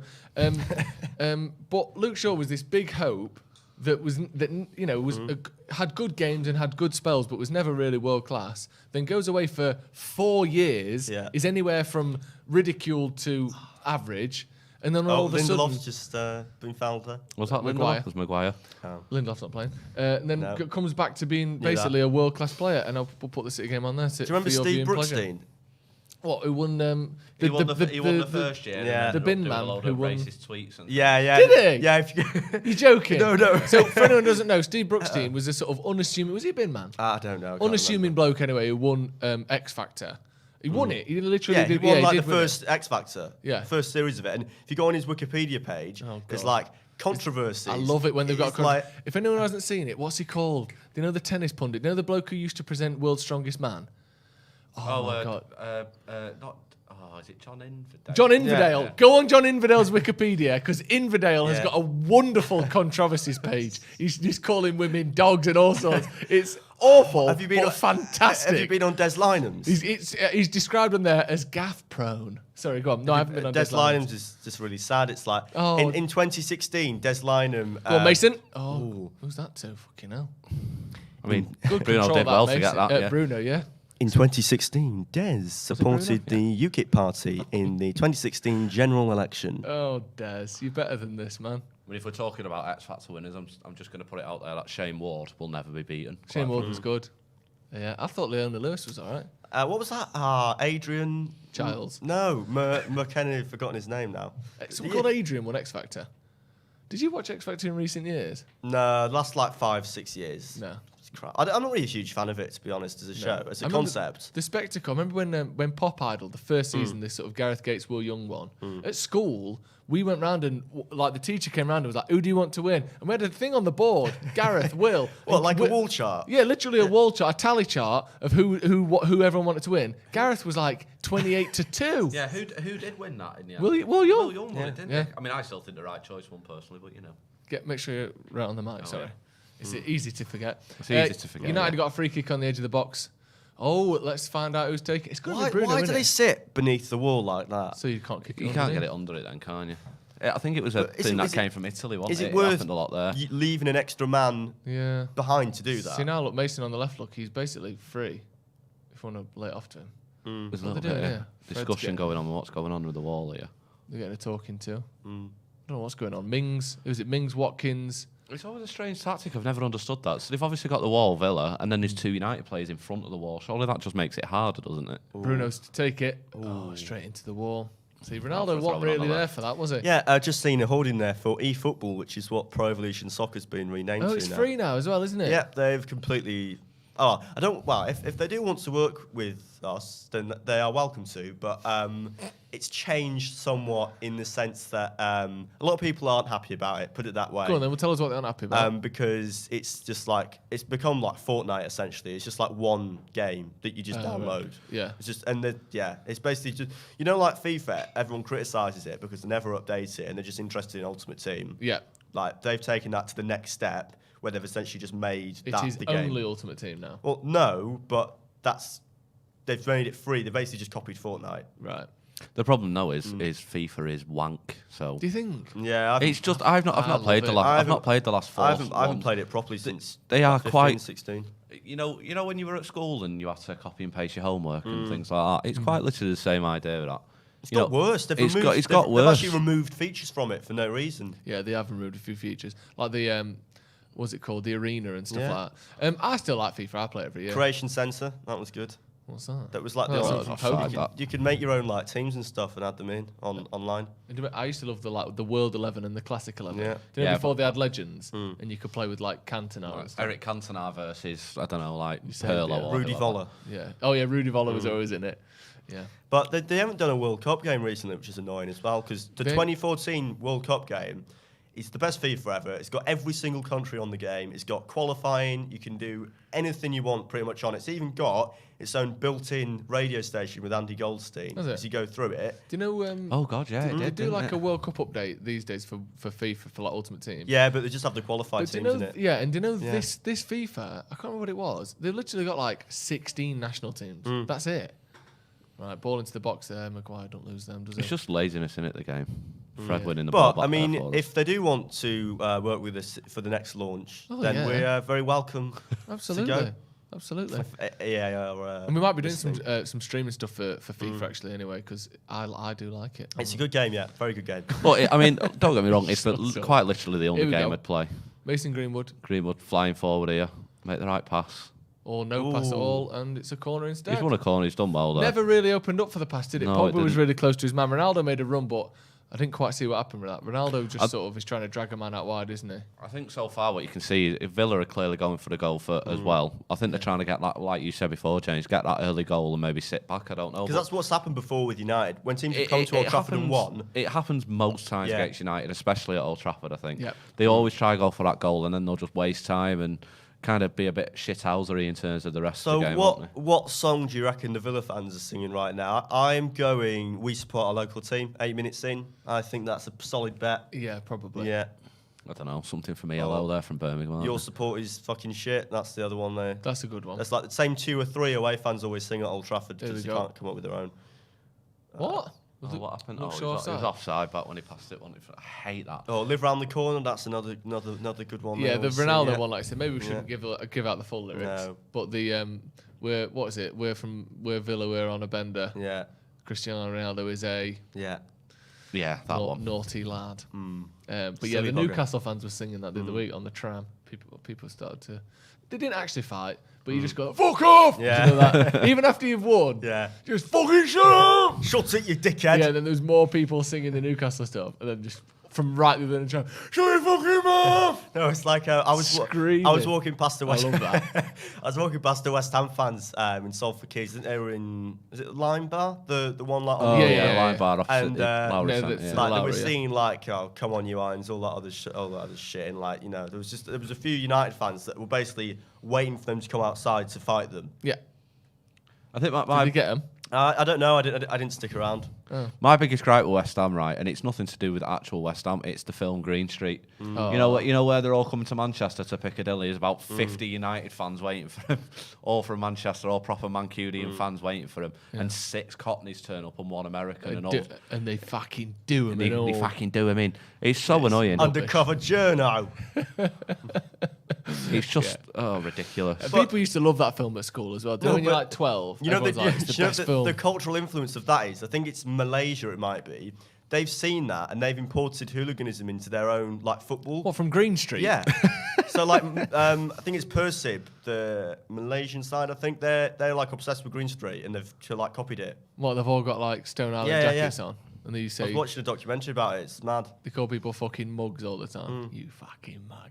Hang around outside the Telegraph office. I hate them. Do you know when the centre back plays a blind pass back to the goalie there? That's a great pass out. Do you know? My favourite part from the West Ham game the other day was when Henderson. Ronaldo, This come on. got to be a.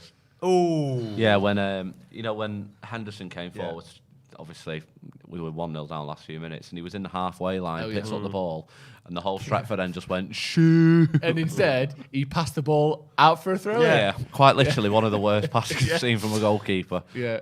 People that can't watch the game, that's probably the first highlight that you'll see on Match of the Day tonight, I reckon. I like that. You're going to do that through the whole thing? No, just the first time. Second Just one, the yeah. first time. That will be the second highlight. If anyone doesn't know, James is the editor for Match of the Day. Yep. Yeah, I will actually, after this, I will get a tram to Media City and I will edit this for Match of the Day. I'm really proud of you. Actually, you are in Media City these days, though, aren't you? I am, yeah. What are you doing?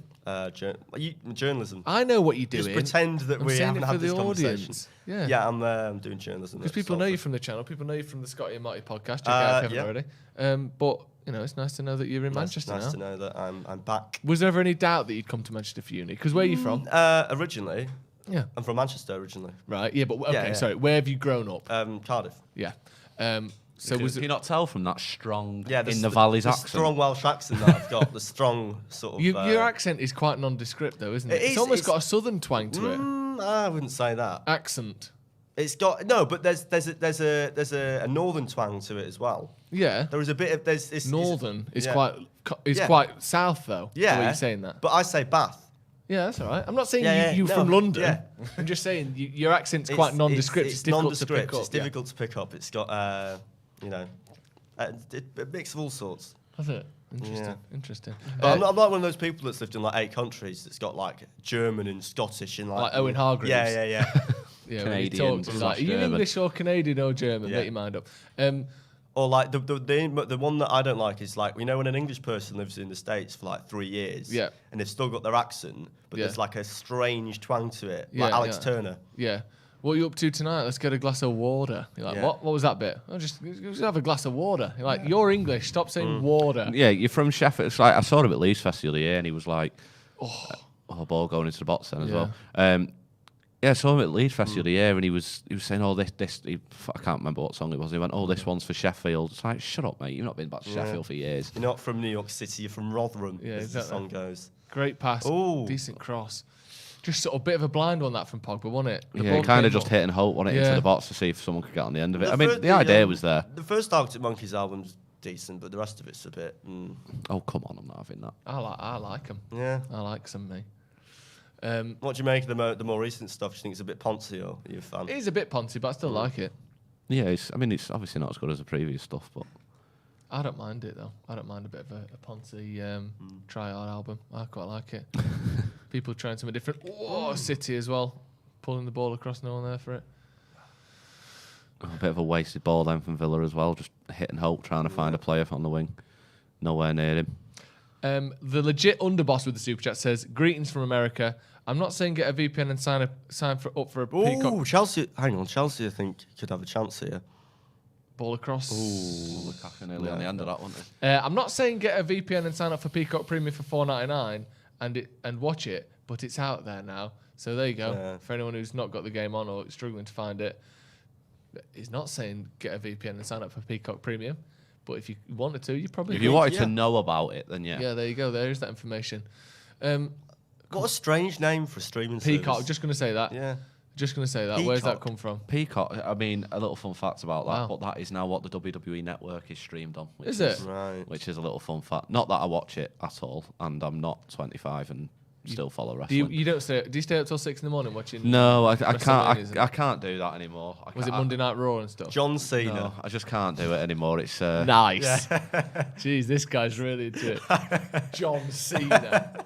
Who's your favourite wrestler ever? Yeah. Go on, you answer that one first. That's a tough one. I'd say Giant haystacks. What was it? Big Daddy Daddy. V and all. the very best of the Beatles. The very best of the wrestlers. Is it? That didn't look like it even went out for a throw No, it in then. didn't. It just picked it up and played it. Yeah, Didn't throw. they just thought, fuck it, just carry on. The can't bother. Undertaker, what's he doing now? He's retired. He retired, retired is he? last year. He Yeah. owns a butty shop in Chorlton. Right, okay, yeah. Go on then. Surprised me as well. You look at him. Yeah, but Harley Davidson parked outside. Favourite ever? Oh. I don't know.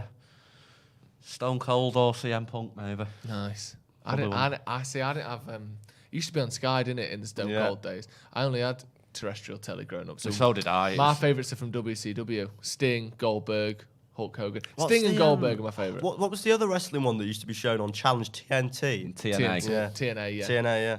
That was fun. That was shite. Go on then, Luke. Yeah. Oh, fucking hell, man. Luke Shaw there just ran and jumped under the ball so they could go down the line without even having anyone near him. That was stupid, wasn't it? And he's just been done he's again. just This is what I was talking about. Oh my we God. got away. That was complete. That Luke Yeah. Shaw fault. Luke Completely out Shaw of position. fucked up twice there. Who's that at the back? Target as well. Yeah. It's a tap in at the back post and he's put it over from a yard. Do you know what that was the exact same of? Remember when Brandon so Williams that's- did that? Yeah, that's so stupid I don't know by why. Luke Shaw. I don't know why he's doing that. That was awful. It's That. like he's completely misread the pass across the pitch, and then he gets back and instead of tracking his man, he just jogs and he gets done again by the same man. Because the thing is, right, Shocking from Luke Wan-Bissaka Shaw. as well. I don't understand why he's gone down like that. No.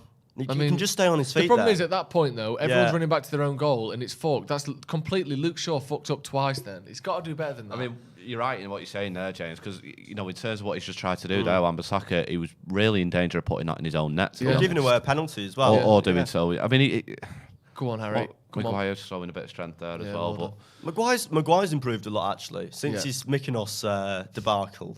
it's like him fighting the Greek police has actually made him a better centre back. Weirdly. Yeah, I like that. I like that a lot, actually. Yeah, Luke Shaw's got to book his ideas up a bit there. Here we go. Oh, he's in behind Greenwood. Greenwood's in behind. Fernandes is in the middle. Got it back. Greenwood. Unlucky that. Bit of a tame shot in the end, that wasn't it? It was a bit more power behind it. Yeah. Behind it needed there. Unusually for Greenwood, he side foots this. Normally he just puts his laces through everything, doesn't he? But he sort of tries to pass this in. Maybe he should have passed it to Bruno, but you can't blame him there. You go in for goal No, there. yeah, you regardless. can't Van blame him. Nistelrooy wouldn't have passed it there. No, absolutely not. He does so well, Yeah. just doesn't find the corner, does he?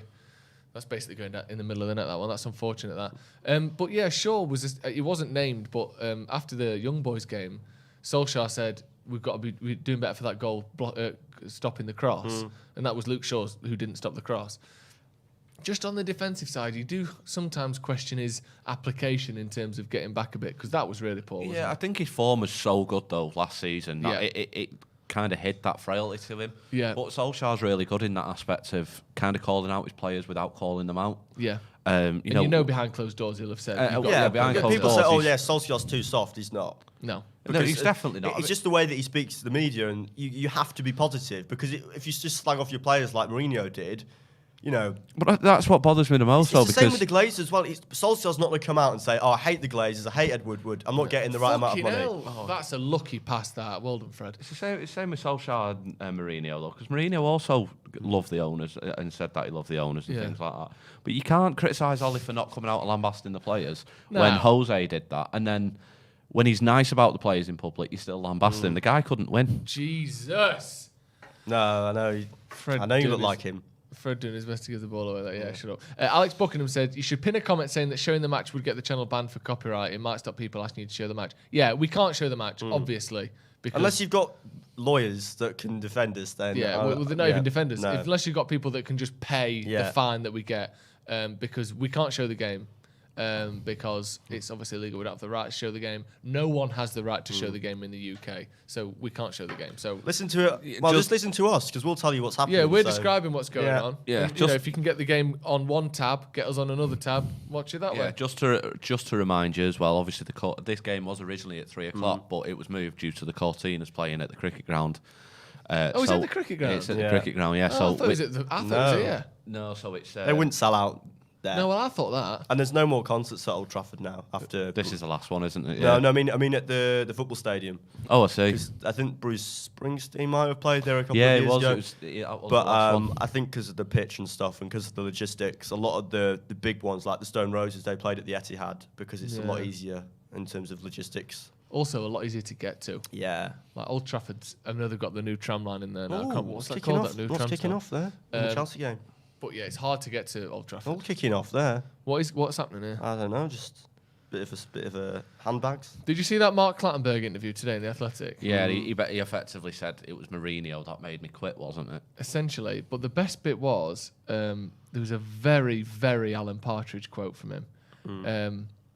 Just the way Partridge would talk about his enemies and his rivals. Guiding the ball somewhere out. between Alan Partridge and Tony Blackburn, who I think was a lot of the basis of Alan Partridge anyway, wasn't he? Let me try and find this. I can't. I'll get it up. But there's a quote talking about a little spat that he has with Martin Atkinson, which is quite brilliant. But didn't he go to like Saudi Arabia for like the last few years of his career? Yeah. I think he went to be like a head of refereeing or something, didn't he? Yeah. Not a bad gig. If you Some can get kind of consulting job or something, I think it was in the end. Yeah, here we go. I don't think it was volunteering in Saudi Arabia. I really hope. Oh, that's twice the bloody left side being called offside there. Surely not. No, it's not. I hope not, because it really annoys when you see it really annoys me seeing a winger get called offside, especially when you can see the entire line. Yeah. Right, so this is Mark Clattenburg, former Premier League referee. Quite high pro. He was, one of the big names, wasn't he, in his day? He said the story, for example, that Clattenburg tells about his rivalry with Martin Atkinson, who refed United against Villa last week. Not against Villa, against West Ham. Sorry. Martin Atkinson becoming so embittered they ended up trading punches. Right, here we go. So he said there was a big political war between myself and Atkinson, which already is great because what politics? You're a ref. There was a big political war between myself and Atkinson. Clattenburg tells The Athletic. We never got on. We were playing five-a-side in the gym. I caught him with a tackle. In the gym? Hang on, why are you playing five-a-side in the gym? Because that's what he probably calls a fucking five-a-side. Fucking. Oh, come on! De Gea's given the ball away and he saved it. Fuck me. That was poor. Carry on. That Sorry. really was poor. De Gea's ruined your story. Is that De Gea's fault? Is it Maguire's fault? Not that we need to assign blame, but yeah, it wasn't. I think it was a shit pass. It was a great pass, but De Gea was caught a bit flat-footed there, wasn't he? Because it's not that far away from him, is it?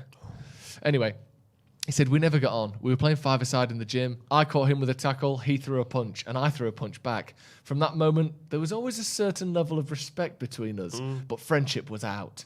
How Partridge is that, but friendship was out. Rather than move on, he was bitter, and that feeling intensified the more I became a threat to his career. Very Partridge-esque. So there's another one and Atkinson fighting in the gym as well. I can't remember who it was. I think it might be David Ellery. I think his autobiography's called. It might be him. It's called like "Who's the Wanker in the Black" or something like that. Right. And there's like a bit in there about like cracking title. Yeah, like his last game or something. Like the players were being applauded and. Where's the right wing there? Done brilliantly, Wan-Bissaka. Really good from Wan-Bissaka. Look. And yeah, just got it. Not the best pass in the world, but he did really well there. Yeah, he's done well again. Wait, go on, oh, he's done it. Oh, just took away from Pogba. What's that out for a corner? Yeah, almost dribbled in the bottom corner. It was a really good bit of play. That Wan-Bissaka did excellent then to get through there. Yeah, he did. What were you saying then? So, I think it might have been David Ellery, but essentially there's a bit in his book where I think it was his last game as a referee, and it was the last game of the season, and the fans were applauding the players, and I think he thought they were doing it for him because it was his last game or something like that. Oh no, that's sad, isn't it? Like waving like that. Thank you, honestly. Yeah, I think that was going in the bottom corner. I think. But Mike Dean's an interesting guy as well, isn't he? Yeah, who's he? No, not Rochdale. Tranmere. That's the one. Yeah. Corner on the right side there. I've forgotten my right and left all of a sudden. Sure, back to Greenwood. Back to Bruno. Oh, Just Bruno, passed it that straight to. Ooh, Really went for that, didn't He he? did, didn't he? Managed to. That'd have been. he's done Brilliant there. again from Bruno. Bruno's doing brilliant this game, isn't he? Other than the well, shit cross that he just did. Yeah, that's a good tackle as well, Varane. We're having so many block shots here. Look how many men Villa have got in the box. Literally like 10 men in the box. Well done. Fucking hell. He ran into Luke Shaw's elbow there. Like he slipped over. There But we He go. did, Maguire. He's up go on there. then, Bruno. Again, a They're block, just another block throwing shot. themselves Yeah, in front of the shot. It's like aren't the they? last fucking John Terry in the last 5 minutes of a game, this, isn't it? People just fucking sliding in, diving in front of everything. What are you talking about? The racist abuse or the blocking? Well, of the shot? that's still to come, but just the way he just, he's the best defender. What, Still 'cause to he- come 'cause on John Terry. Still to come in Manchester United versus Aston Villa. Racial abuse. No, hopefully not. But yeah, do you know just John Terry's like, he's better than Rio because he just fucking dives about all the time. Yeah, but Go on then, shot- Ronaldo. Oh, it's back. He fell Another back to block him. shot. I would say in the last 2 minutes we've had 6 blocked shots. Ooh, here we go. No. Oh, and then it was Fred. that falls to Fred. Falls That back one to wasn't. Fred. That one wasn't fucking blocked, was it? No, it wasn't. It was blocked by. that one at the away fans. Yeah, it was blocked by. Yeah, the fucking. see Michael the Carrick net behind there. the goal. He's stroking his nice moustache. Why hasn't he got his headphones in? I like it when Michael Carrick wears those headphones. Luke Shaw's What's wrong down. with Luke Shaw, yeah. Don't know. He had a bit of a collision, didn't he? Thiago Silva warming up for Chelsea as well. Been in the walls. He has. How is City Chelsea? No, that's still 0-0 still. yeah. He needs one of those blue paper towels. Yeah. Yeah, one of them in PE. That'll fix any But injury. that had a weird, like a nice, Yeah. like comforting smell to him, didn't Yeah, just damp it a little bit. Just Put it wet- on. Dislocate your knee. Legs hanging off. Yeah, put, your just shoulders. put that on. yeah. You'll be all right. Yeah, or your bones sticking through your shin pad. Just pop that wet thing on there and go to the nurse, There you who's go. just a dinner lady. Up but straight away, back She up. hasn't. She's took her pinny off. Up Sorry. straight away. You're back in for the second half. I used to love that. No, not School's qualified changed at all. nowadays. That's it. I'm That's sure. it? Yeah, I mean, I can't. I imagine- left school 3 years ago. Do people believe children now? Because I remember a big sort of running theme throughout my school years was whatever you said, the teacher didn't believe you. No. They just assumed it was all a lie. No, I used to get told by teachers that my opinion was invalid and that I should just shut up. Yeah, that's the I one. mean, the dinner lady Yeah. used to tell me to piss off. Quite not Yeah. go away, but piss off. And Yeah. that was in primary school as well. I don't know if that was We just used the to have to area. chat them up though. Oh, yeah, all the time. Yeah. I'll share my sandwich with you, miss. I'll buy I'll on give this you- side, you buy on that side. See Give who you gets half a the flapjack, first. like Lady in the Tramp on a flapjack, innit? Got to get your mouth dead right wide down, to get right right. down the earphones. That was hanging. You just had to go at me for speaking into the microphone doing ASMR and you're Yeah. there doing eating noises. Yeah, which but the is difference worse. is mine was meant to be gross and Yeah. overt, slightly sexual, because he's sharing it with a dinner lady. I like dinner ladies though. They were sort of a playground companion, weren't they? Somewhere between a teacher and a mate. It was the first ever memory I had of Peter Kay, though, that, because when he did his spitting routine, it was so relatable. Even Yeah. as a 6-year-old, it was. Pass the ball. Got away with it. Who was it? Shaw for the second. Was it Fred on the first one? Just taking too long, getting tackled, and then Shaw takes too long, gets tackled. Oh, same thing. Like we think that they're not going to try and get the ball off us. I'm struggling to see where the foul was there, to be honest. Yeah, me neither. Just 2 tackles. United really got away with it there. The ability for Shaw to continue to try and dribble it out at the back is getting a little frustrating sometimes. You can tell his form's not what it was last year. He's still not doing bad. He's still a but good player, though. He's still I mean, doing well. he's- But he's I still think one of the he was best fullbacks in the league. Yeah, definitely. but I think he was doing so well last season. The comparisons to this season are kind of clear to see. Like he's made a few mistakes in this game already, hasn't he? Yeah. You do tend to say the same people, though, in terms of when you lose the ball. You know, Fred's always in there, isn't he, in terms of the passing? But I mean, what? 28 minutes in, it's going okay, isn't it? I don't really think Villa are posing too much of a threat. That was a fucking hit and hope as well. No, it's been all right. The one thing I would say is carving open, actual chances. But that's always difficult against a team that's sitting back, and they are actually sitting back more than I thought they would, Villa. And And I that's think gonna be a booking without for That Luke was Shaw that as was well. such a needless foul from Luke Shaw. Without- McTominay had that covered, and Luke Shaw's he's picked up a yellow card as well now. Been a Shaw. poor first half. without Grealish, they're not the same team either. No, they're not. No. And even with Bailey, Do you think? who I is don't a great know, option. in terms of Villa though, because I think the new signings are doing okay. They just are, need a bit more time. but- Like that was such a stupid. Like, do foul you remember from that Shaw game to when make. Villa played United a couple of seasons back and Grealish just twatted one in from like 20 yards out? In the corner of the box. Yeah. Yeah, well, that was sort of the start of United need to go in for Grealish. Really, wasn't it? I think people started to notice how good of a player he was, I'm still surprised City went in for him. I still think they should have spent that money on Kane, but he's doing all right for them, which is quite annoying now. But yeah, he's doing pretty well, and that's the United throw-in. Yeah, I think we've been all right. It is difficult to break down this sort of team, but we have had a lot of block shots, haven't we? It is annoying though, because all teams seem to employ the same tactics against us in terms of, they'll go for it for the first half an hour, try and get that one goal, and then it will end up just being a sit back. It's almost defence on attack when they come to Old Trafford. Yeah, and if they don't get that goal, like you said, they just sit back and then they might go for it with maybe 10 minutes to go at the end. Here we go. Yeah, exactly. Come on now. Let's there you go. Look in the middle of the pitch. Quickly. I think that might have been the wrong pass, but we'll see if it works out. Mason gone past his man brilliantly there. Got it across as well. He's done really well there, Greenwood. Constantly trying to find. That's what I mean. People saying Greenwood's not done as well just because he's not scored, but his link-up play with Bruno and Ronaldo recently has been excellent, I think. 2 step-overs, goes past his man and gets a good crossing. You can't argue with that. With the 2 step-overs, you can tell Ronaldo's been talking to him in training. Yeah, definitely. Mason Greenwood, who has got... I know that no one gives a fuck about this.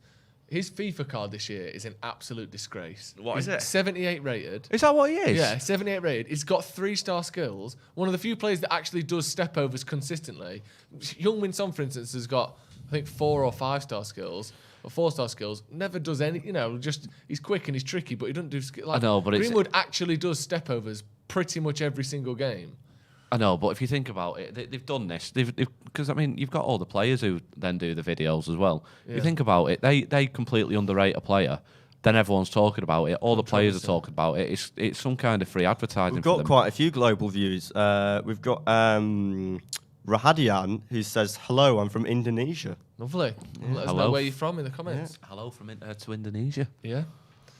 City have had 70% possession in this game with Chelsea, which I don't really think surprises anyone, does it? No, the defence of Chelsea recently has been brilliant for Tuchel. How do you say his name? Tuchel or Tuchel? Tuchel. It's like Jose. I feel like a 50-year-old man sometimes. Jose's always Jose because it's a hard J because it's Portuguese. Right. I only knew that from watching All or Nothing Tottenham. Jose is the Spanish. Yeah. Although I did say Jose before, so I do apologise to Jose Mourinho. If he's watching, I do apologise. It's like Van Gaal when he came. He even though the Dutch way of saying it, I think, is Van Gaal, he wanted everyone to call him Van Gaal. Yeah. Weird. That wouldn't surprise me if we actually were pronouncing it right. He just wanted to be awkward. Probably, yeah. The City game, not really many chances that I've seen so far, and it is very much a case of Chelsea doing their we're really good at defence routine, City doing their we're really good at holding the ball routine. Daft little ground, silly game, fuck off. It is good old Richard Keys. That's it, can't be asked. Come on. What's that from again? You've not seen that video? I've seen it. It's Richard Keys. It's like Scotland versus Estonia or someone, and he thinks the cameras are off. And it goes to that. The story of his life is I thought the cameras were off. It goes to the highlights. It's like a boring World Cup qualifier. It goes to the highlights of it. Scotland versus like Faroe Islands or someone. He goes, right, that's it. Come on, can't be asked. That's it. Yeah, daft little ground, silly game. Fuck off.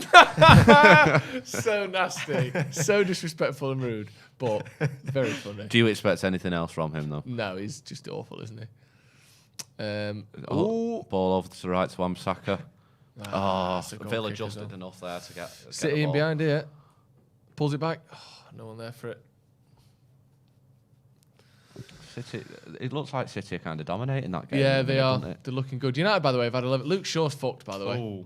Which is something. He sat down before. He's got. Has he got a pencil in his mouth? Yeah, he has. Yeah. It's Eric Ramsey there, who seems to. He's coming as a apparently like a first team coach, but who does. Someone's just nudged his little folder there. His pamphlet. Yeah. He does a lot of one-on-one work apparently, right. But he often seems to be the one that's sort of engaging with the players just before they come on as a sub. Who's he bringing on at left back? He's bringing like on Dalot's Dalot. coming on. We have used him there a few times when it was Jose, didn't we? And Tellez was pure ass against West Ham. Yeah, he wasn't great. But also Tellez, in fairness to Tellez, he wasn't great, but he's coming off the back of a 3-month injury. Yeah, he's been out since June, July. Yeah, and it's his first game back, and he's not going to play 2 games in 4 days, so I don't think that's any knock on Tellez. But concerning there, Luke Shaw doesn't seem to be limping, doesn't seem to be holding anything. He was just sort of sat on the floor with his So hands why- on his Do knees. you reckon he's realised how shit he's playing and just thought, it is an excuse? Why does United's coaching staff still have to wear face masks on the pitch? I think it's just a visual Yeah. thing. I think it's just a brand like, to be fair, they're probably United face masks and Yeah. they've been told to advertise them. Probably. Yeah, Shaw off there. Yeah, so Can't Shaw's see an coming off obvious below ailment coming up. there. I don't know if there's something mentioned in commentary. that we can't- Is Old Trafford the only Premier League ground that has a clock that counts down instead of up? I don't know. I couldn't say, but it is always quite fascinating, that, isn't it? Yeah, we have got quite an old-fashioned scoreboard, haven't we? I mean, mean, massive. There's I no don't. big screen, is there? No, it's odd that, isn't And it? even then, they haven't changed the font on that scoreboard for at least 15 years. Yeah. I don't know I don't know when the last time it was remember changed. going probably 2000, 2001, and it looked the same then. Yeah. They might have just added sponsored No, by they've just changed the official time partner of United each time they've done it. But I think like that it's, happy birthday thing, where it's like yeah. happy birthday, and it's like a party hat with a little spiral Yeah. next to it. I mean, everyone says that the has same been the thing. same since Yeah. God knows how long. Yeah. It says I think it's Daktronics, the like people that have made it beneath it. So I think it must have been there for years. I like that. I quite like that they've not But fixed it. there's no phone signal as well in Old Trafford. It's crap as Is well. that still the case? Is it? Because Yeah. I mean, I got dribs and drabs throughout the game. I think it depends where you sit. The Really, Newcastle doesn't it? game, whenever I went on my phone, I couldn't access anything. No. But I'd put my phone away, got my phone out at half time, and I had loads of messages. Then I tried to actually open them and it wouldn't work. Yeah, So it's the something happens. I could see my messages, but I couldn't There's respond. signal, but it's like E. Yeah, exactly. It's terrible. Yes. Yeah, it's Edge Network. Yeah. Yeah, I believe that's what it's called. The game's just sort of gone into a bit of a lull last few minutes, hasn't it? Yeah, there's not really anything happening in terms of chances or anything. No. You know that little stage of the game where we were having about 18 shots blocked hasn't happened for a while. I think it's 35 minutes coming up to half time now. I thought we'd have probably gone in with a goal. One last push before half time would be good. If we could Yeah. grab one now, that'd be great. Greenwood can't keep the ball in there. I mean, he was that joke last season of the whole second half FC thing. Yeah. If that carries on this game, I wouldn't mind too much. I just seeing myself in the screen there, I feel like I look like a Cyberman. But yeah, With the thing up. yeah. Oh, Alan, Like the old Cybermen, reminds- though, not the new modern ones. Well, it's a bit unfair this, but Alan Brazil with headphones on. How dare you? Have you just compared him to look No, like no. Alan Brazil? You think I look like Alan Brazil there? is a balloon, one mouthful before it explodes. Right, if you had no hair and you were like a bit older, I have no hair on my head. If I you have wouldn't- barely any hair If you on had my less head. hair, Yeah. you were fatter, redder, Yeah. older, and So looked essentially anything like Alan essentially Brazil. nothing like you. Yeah, no beard, and your face was the fact- colour of a pomegranate. Yeah, I mean the fact that his name even entered your head is quite offensive. If we're being honest, that is true. You know, he looks like the man who's about to explode from one big fart. To be honest, doesn't he? If you put a pin in his head, it would just go.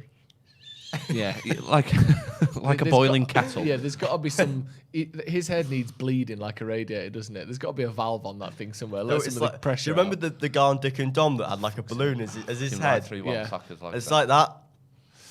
Fucking Fred trying to do overhead clearances. We saw Ronaldo the other Oh, day. get off! Oh, come on. My mate saw Dick and Dom in Costa the other day. In Did he Salford shout Keys. bogies at him? Are they doing work? I think they're having a meeting. Where? What are Costa. they doing these days? I haven't seen them in a while. They're still on Yeah. kids' telly. Costco. No, I think they're doing like student nights and stuff. He just steps across him. He buys the foul, but it is a foul. It is a foul, yeah. It was quite intelligent play that Yeah. from Douglas He Luiz, wasn't clatters him. Mikael Ballack at the City-Chelsea game. Makes sense, I suppose. it? Yeah, he was supposed to come to us at one stage, wasn't he, Ballack? Him and Obi Mikel as well, He'd have wasn't been great. He'd have been brilliant, Ballack at United. imagine. Would have been Ballack and Scholes as your centre mid partnership Yeah, after they've been alright. Keane left. Fucking hell. He would have been the I mean, second German after Schweinsteiger to have played for United. It's weird, isn't it? Well, he'd been the first. Yeah, Well, well, he'd have been the first, Schweinsteiger's technically, the only German player to have ever played for United. That is mad, isn't it? Yeah. When you think of the football and history of Germany and Yeah. of United. We've not had many Spanish players either, though, if you think about it. Mata, De Gea, Herrera, and I think that's it, to be honest. There must be someone else. There must be somebody else. Get in the comments and let us know if there is someone Yeah. else. Free kick Or to United. James will Google it. James I'm will having find- a look in the comments. Free kick, about 30 yards out. It's a good distance, that, if you want to try and score. John McGinn to hit it, and it's PK. Well, PK. Declan Kane. Well done. Yeah. Well done, Declan. Don't know who PK Oh, is, Pete yeah. Declan And Kane. Valdez as well. Oh, it's a good clearance, that, actually. Maguire heads that wide. I didn't realise that. Alex Buckingham, who's also a sub. Yeah, Yeah, he's PK. James Tong, Friend of the Valdez. channel. Friend of the channel. Forgot Victor Valdez played for United. How mad's that? Yeah. Jesus, yeah. In terms of players that played for that Barca team, that you just assumed everyone in that team was world class. Jordi Cruyff, Tim Forbes, he's in there. Wow. It turns out Man interesting. United have had a lot of Spanish players. Yeah, exactly. Was he? No, I think he was born in Spain. Oh, should have scored there, Villa. That's the second one they should have had. Who's that? Consa. Back post there. Comes flying in. Where did he fly from It's there? Wan-Bissaka with him at the back. Wan-Bissaka's completely Just breaks letting go, free of yeah. him. It's just above him, isn't it? Because he's sprinting so quick to get in, he don't really have time to get over it. Wan-Bissaka actually just puts enough pressure on him to make him fuck that up. But he didn't, he did lose his man a little bit. I love Wan-Bissaka, but one of his main criticisms is his marketability of his man or losing his man. Yeah. And it can happen quite a little bit. I think if he was to show that part of his game up, he'd prove his... Good one in here again from Alex. Ricardo, goalkeeper from early 2000s. Was he Was he not Portuguese? I Portuguese? think he was Portuguese. I'm pretty Jesus, sure yeah, he was I thought he was Ricardo. Portuguese, yeah. That's a shocking. God, I forgot about him. Yeah, I'm pretty sure he was Portuguese because wasn't he in the net for a penalty shootout in the Portugal Euros? against England. 'Cause he wore short He sleeves, had that didn't like he? silver top Yeah. on, didn't he? I'm pretty sure he was Portuguese. Do you remember the Euro 2004 football? Oh yeah, great. The, Yeah. The silvery Yeah, blue yeah. one with like Silver the with, dark like, the blue blue crosses. strips, Yeah, fantastic ball that was the first time anyone I knew had the official ball. Yeah, where the but panels it's were not like the it's not glued the together. official one. 'Cause that's like 80 quid. No, but- that was the one. Really? Yeah, that's what I mean. The panels were glued together, and we 'Cause- were looking at it like, yeah. are we allowed to use it? And he's like, no. No, you We keep can it, just keep look it at this. wrapped up and 'Cause don't I let it don't know touch how the he got concrete. that. Yeah, I think his uncle or something worked at Sports Direct. Right. And I think he nicked it. I mean, if you'd have said somewhere a bit more classier like JD's No, or there was a big Sports Direct in I can't remember. Is this like town? A few towns over. A town. And the But rumor had narrows it down that. Rumor had it they had the sort of the official 70 quid match ball. Do you remember All Sports? Yeah, they were good. They were the one that the floor used to be like corrugated Yeah, iron, yeah. didn't it? We had one of them in Stretford Arndale near me. I don't know if you know that. JJB, of course. JJB as well, yeah. Come on then. Well done, Scott. Well done, Scott. Find a pass. Well done. Good That's lad, good Scott stuff. did really Here we well go. there. Come on. Good pass. Get the ball in the box. Ooh. Just too close Just to seems the a man little bit there. sloppy. The passes just don't Yeah. seem to be Yeah. as direct enough. Dallow's pass was just a bit late and a bit too close to the fullback. But we're just holding the ball a little bit better now. The game seemed to just fade away for a few minutes there, but Yeah, United with a bit of pressure again. it's like you were saying then a minute ago, Joe. I think there's maybe a little bit more of a push now Ooh, here just we go, before we come go on. in. Brilliant turn. Another great bit.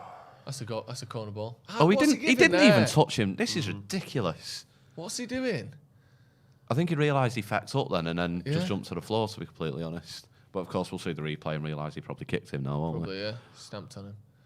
Great turn. This turn there is brilliant, and then he just loses the ball a little bit. He's just jumped on the floor. There's nothing there. Nothing in that. That should be a corner ball, that. I mean, Greenwood's been my man of the match, or man of the half, I Yeah, should he's say, been so good. far. He's been really good. Yeah, he has. He seems to be our main attacking threat, especially on the, through that right side. I thought Bruno's done some good things as well. Yeah, God, that Bruno. Chelsea game's been boring, hasn't it? Yeah, fuck all. I don't even know if there's been any shots in that. I can't think. I mean, there will have I've been, not but seen no- anything. No chances.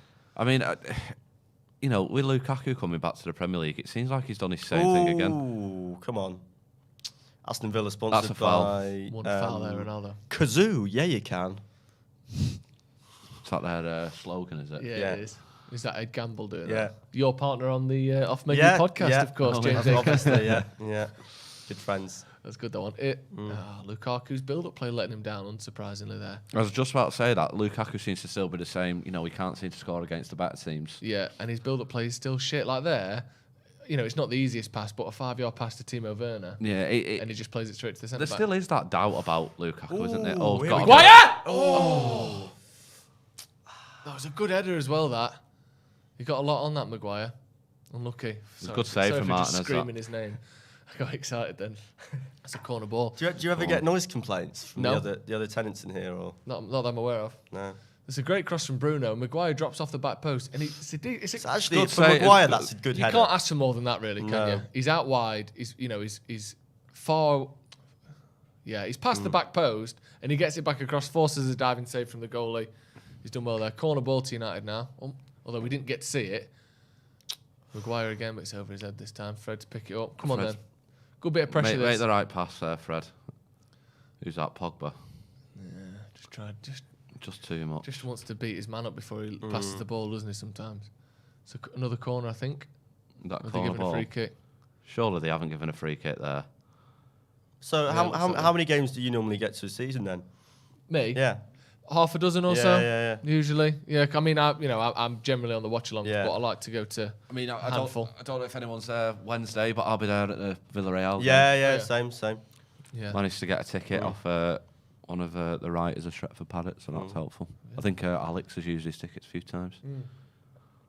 Because it's difficult. The thing is, right, I know there's people that'll be watching this that'll be saying, oh, armchair fans, why don't you go to matches? But one, I can't afford to go to every match because it's like 30 or 40 quid. Two, it's pretty hard to get tickets in the sense that you've got to be really on the ball. If you're a member, if you're not a season ticket holder, you've got to know. If you're applying for them, most of them are just a ballot, or you've got to know someone to get them off. The ones that I've got for this season, essentially, the tickets went on sale, I think it was in July or August. Yeah. But because I was on it, as soon as they went on sale, I got, lucky. Yeah. But if otherwise, like Liverpool City, those games are you've got to apply for them. Yeah. The thing is, it's all about. I think it's more about who you know, isn't it? Yeah, great play. Well, it's the same with away tickets as well, because you've got to be a season ticket holder for more than 2 years to even apply. Yeah. I did try and get a season ticket this year, but finances kind of stopped. Ronaldo. Go on then, Paul, keep it. Bruno, that's a Referee, foul there, yeah, right? that's a foul. That's a good area, this. It Probably is. Bruno to swing this in. I don't think... I do wonder if there's been some kind of agreement where penalties go to Ronaldo, free kicks go to Bruno, possibly. We'll probably never find out, to be honest, because we can't get We can't seem to ever get a penalty anymore. I mean, it was good comments from Solskjaer, that about Klopp. Yeah. It was obviously Klopp he was referring to, wasn't it? Yeah, of course. And Lampard said something as well, didn't he, last season, but he's not a manager anymore, so we can't go on about him. Ronaldo does well here. Just a little bit too much on it, wasn't there? And then that is a foul, just kicks the man instead, John McGinn there. Free kick to United. But like you said, pretty much a perfect area for Bruno, this, you would say. You'd like to think so. So 4 minutes have been added on for the first half. I don't really remember being too many big stoppages in play. So and also, usually first half, it's usually one or two, really, isn't it? So I'm quite surprised by that, but it gives us a couple of extra. It'd be nice to go into first half 1-0. Are BT the only broadcaster to have the score in the bottom left? One of the only ones, yeah. It's quite strange, isn't it? It is. Ronaldo, it's the wall in the face there. I think Tyrone Mings. So ball with Greenwood on the right-hand side now. Greenwood doing well again. He just seems to constantly be getting past his man, doesn't he? He's doing absolutely brilliant this game, Greenwood. It's half-time at the City game, 0-0, by the way. Corner to United. Still 2 minutes to go, in this one. 0-0 wouldn't be a bad result, I don't think, in that City game. It'd be a great result for us. Yeah. Obviously, we need to get our job done. Chelsea, by the way, who are at home, have done fuck all in this game. Yeah. Absolutely nothing at all. For a team that those credit for it as well. Those Just Eat adverts are really annoying as well. Sorry. Yeah, watching Glenn Hoddle and Robbie Savage apparently order a cheeseburger. Yeah. I mean, I'd love to see Glenn Hoddle order a takeaway. What do you think he'd order? The process... something really boring, I reckon. He looks like he covers his kebab in sauce. So. Yeah. Right, corner to United. That's a good cross as well. Oh! Pogba! Oh! Jesus, just wide from that corner. That could have done with going in. That would have been a great time to score as well. It really would have been, wouldn't it? Who is it who gets the nod at the near post? Is it Varane? Varane just gets a flick on it, and then Pogba's reacting in half a second, and the ball just goes... What are we talking here? A foot wide at the back post. Close. It looked like it brushed the post, to be honest. He's still using imperial leather. Imperial measurements. British Ooh, imperial measurements. We brought them back again, haven't we? Yeah, brought them back. I'm so glad we brought them back. It almost makes the lorry shortages and the food shortages and the NHS in disarray. The fact that you can't get worth petrol, it, isn't it? You can't get petrol. Yeah, and that all the taxes are getting put up. Even though they promised they wouldn't, but yeah. Who's down there? And don't worry about taxing big businesses. They'll do what they want. They can pay 8% tax. That's fine. Yeah, exactly. Yeah, it's a shame that isn't not gameplay footage on that advert, because I honestly thought it was if they didn't tell us. What, that picture? What is a clear video of Zinedine Zidane? Yeah. I thought FIFA was out already. You can preload it already if you've got EA Play. Yeah, access, What's happening here? Is it free kick to Villa? Ings has just gone down, yeah. He's done that cartoon shake his head like he's just been concussed up. What is it with all these car rental companies at the minute? CarWow, Kazoo, Cinch. They're appearing all over the place, aren't they? It's the latest thing, isn't it? It's because people don't want to have to save up to buy a car anymore. Yeah, well, 10 years ago, it was a payday loan company. Screwfix Live, you're going to that. Sean Dyche hosting. Yeah. Just Sean as he Dyche sounds like he's eating screws and stuff. Sean Dyche Screws and and Roy nails. Chubby Brown hosting. I'd go to that. What do you think it is? Screwfix Live events. Virtual. Oh, it's a virtual live event. Yikes. Turf Moor would definitely have like a Screwfix event though, wouldn't it? Yeah, totally. It's a lovely little flick. 5 seconds left in this half, I'm pretty sure. Yeah, we're going. Looks like so going into first half 0-0. Yeah. And United probably could have. United probably should have scored. Half-time. Yeah, 0-0 at half time. No huge chances for United, but Maguire had a good header save. Pogba had one that just basically brushed the post as it went wide. I think it was 13, 14 shots for United in that half. Yeah, Not many on target because so many were blocked, but it wasn't a bad half. Yeah, no, on a bad half. I think, it was some last-ditch defending from Villa for quite a lot of that in terms of how many shots we had. Yeah. We were clearly troubling them. One thing I would say, though, who was it who, at the back post for Villa, was it Target? Who ironically wasn't on target at the back post, should have scored about a yard out. Then it was another. It's one of them. If you had a header as well that was over from about 5 yards as well. Putting your chances away, I think it'd have been 2-2, probably 3-2, something like that. It's been quite an open 0-0. Yeah, I don't think in terms of the City Chelsea game, that's been a boring 0-0. Well, this has been quite open ended, quite end to end. Both teams have gone for it. I think we both said, didn't we? We all said about if Villa got an early goal, they'd sit back and defend, but they've not found it, so they've allowed the game to carry on and be quite open ended, and hopefully United are the ones that. I mean, it'd be nice to just keep a clean sheet, I think, today. Yeah, that'd be good. Was it like one in our last 10 or something? Yeah, something like that. And with that other game going on, obviously, hopefully one team or both teams will drop points. It'd allow United to. Because is it United? Oh, Chelsea are the other team joint, and Liverpool aren't they? Yeah, so United, Chelsea, and Liverpool all on 13 points. Yeah, so if that was to be a draw and United were to win this today, it'd be nice to get ahead of both teams. I think we should have a league table that we can bring up in just a second. A couple of super chats. Mabtrick says FIFA downgraded Bruno's weak foot as well, not just didn't give Mason Greenwood 4-star skills. And by the way, on the skill moves thing, Wan-Bissaka has got 4-star skills, which I don't quite understand. Robert McCarthy says, name an all-time United 11 with each position a different nationality. The same country can't be used more than once. That's going to need some homework, that one. Yeah, I think we might have to come back to that. That's a game for another video, I think. I have seen them games before, and off the top of my head, I'd end up accidentally picking 2 Norwegian players or something. Exactly. We can maybe put that together and do that before the Villarreal game. We'll have a look at that. So this is before kickoff, but obviously, this is still the same because no one's finished yet. So this is the table as it stands. Obviously, City there. I know they've dropped 3 more points than us, but they're not. It's so early in the season. It's so early in the season, and like I said before, I think City, in terms of, it was similar start last season. Obviously, United started poorly last year as well, but they made up that ground really well last season. What was it? Did you say before, Joe? Was it 20 wins or something like that? Yeah, in and around. 20, you're doing that. It doesn't really matter how you start. I think you're making up the ground that you lost. Obviously, there was no pre-season last year either, so it is still too early to kind of say in terms of, there's all the speculation of who will be in a title race, like we said before, 4 or 5 teams. But at this moment, you've just got to keep winning your games. And after 10, 15 games, you'll start to see the shape of the table. Yeah. But it's still a little bit too early. Like I said before, you've seen Brighton in 4th and 5th in the league. Yeah, once you get sort of November, December, that's when you start to see the table take shape, don't you? Yeah, exactly. So I think let's maybe get to that. Obviously, United haven't played any of the bigger teams yet either in terms of, Chelsea, Liverpool. So I think once those fixtures start coming in a bit thick and fast, we'll start to see how United can perform as well in terms of have they got the nous to actually challenge for the league this year. I actually think we've got a better chance of winning the Champions League. Yeah, I can see that. I think we've got a good chance of winning not a good chance of winning the league, but a similar chance of both. But I can, I understand the cup thing because we've been good in cups. Yeah, I mean, I saw a couple of people tweet that Ollie's cup competition record has been poor, but I don't see how 2 semi-finals and a final is a poor record. It's I just don't buy that for a second at all.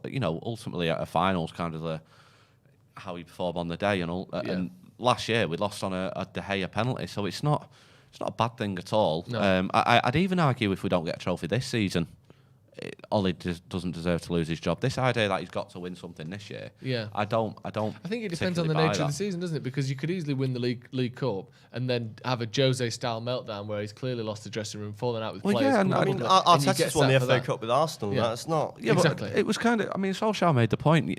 Trophies can sometimes stifle what's actually going on. Arteta won the FA Cup, not last season, the season before, was it? Do I have that right? And I mean, look at Arsenal's progress now. It's well, they got to the Europa League final and then won the FA Cup, and they're shit. Yeah, exactly. Do you know what I mean, you wouldn't swap that, would you? No, exactly. You wouldn't swap that. And I'd still argue, regardless, a Carabao Cup win is not a successful season. No.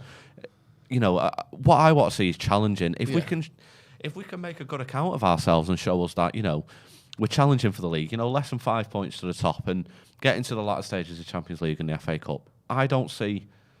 We aren't guaranteed trophies. No. I don't care if we are Man United. We aren't guaranteed trophies. And we might have a little bit of a drought, but if we're challenging and showing that we've got the ability to be up there, it will come. Yeah, it will do. Because it's hard. Like, you've got a very good manager in Pep Guardiola, a very good manager in Jurgen Klopp, a very good manager in Thomas Tuchel. But Solskjaer's a good manager. No, he is. But what I'm saying is that Pep's had as much money or more than United have in the last 5 years. Tuchel spent that team had loads of money spent in it last season. Liverpool obviously have won the league and the Champions League in the last few seasons. It's hard to beat those teams, even if you are a good manager and you have a good team and you have a good season. Well, yeah, you can still struggle to beat those teams. Yeah, I mean, fundamentally, you need to look at their squads as well. I mean, Chelsea and City squad are better than ours. Do you think we've got a great squad? Don't get me wrong, but the amount of money that's been pumped into their two squads, I'd argue, is probably maybe not better. Better's probably the wrong word, but it's definitely on par. So you couldn't fault a manager for not toppling it. If they did, it's great. But if they didn't, you can also see the argument of them not doing it because they've got squads just as good. Yeah. You'd argue in terms of the top four. Obviously, you put Liverpool in that bracket as well. I don't believe Liverpool's squad is as strong as it was maybe 1 or 2 years ago. Salah's getting older, although he's still a brilliant player. He's getting older. Firmino's dropped off. Mane was poor last season. Mane was poor. I think Firmino personally is one of the most overrated players in the league. So it's. Are you a big fan of his?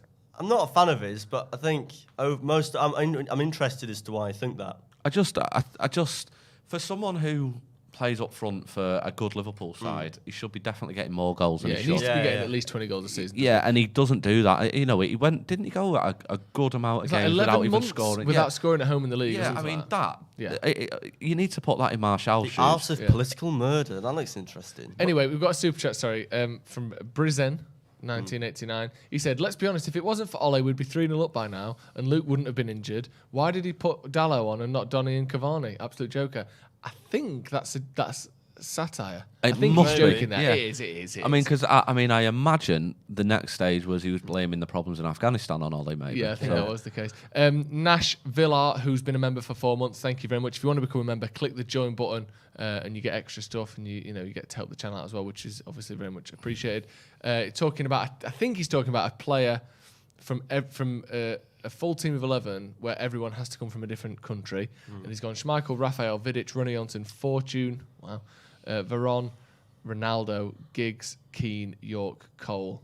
Do you remember during the first... Fortune, how's he got a game? Do you remember during the first lockdown when everyone was bored and people were doing those stupid 11s on Twitter, like name an 11 of players that have only got like C blood type and that sort of thing? That was one of my favourites, that. Yeah. But yeah, that's a good team. I think we could probably improve on Quinton Fortune. Yeah, Do we have an Argentine in there? Could we not put... we don't think there's an Argentine. Oh, no, we've already got Veron in there. So he's got Veron and Fortune and Keane as your midfield. I think there's about 12 Who did he there. put? I mean, Raphael, Vidic, Ronny Johnson, Fortune, Ronaldo, Veron, Keane, Giggs, York, Cole. What? That's 10. I can't read. I'm blind. That is 11.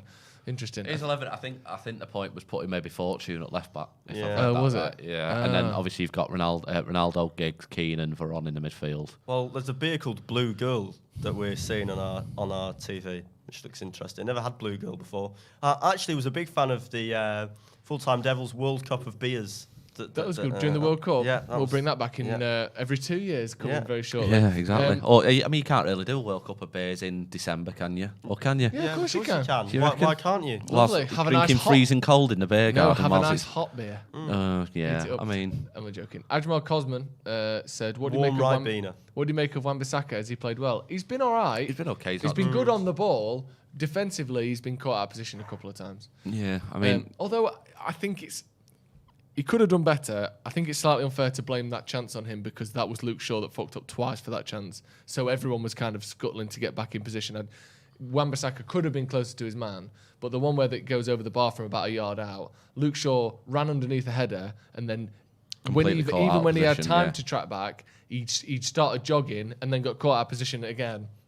So it's hard to blame Wan-Bissaka for that. The Fighting Chef, it's my birthday. Can I get a shout out? Happy birthday, Fighting Chef. Fighting Chef.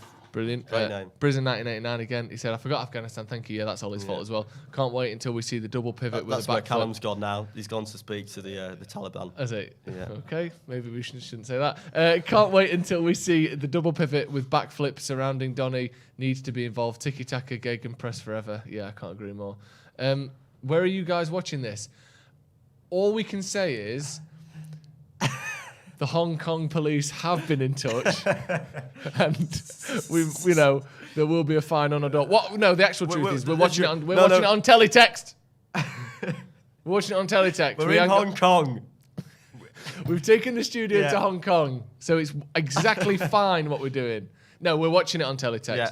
We're watching, the BBC Sport commentary scrolling thing. We've got the live text on the BBC Sport website. And we're just making it up. Yep. That's what we're doing. And that is improvising on the game. Yes, I promise. Do you remember teletext? I remember... Because for instance, everyone at home, how old are you?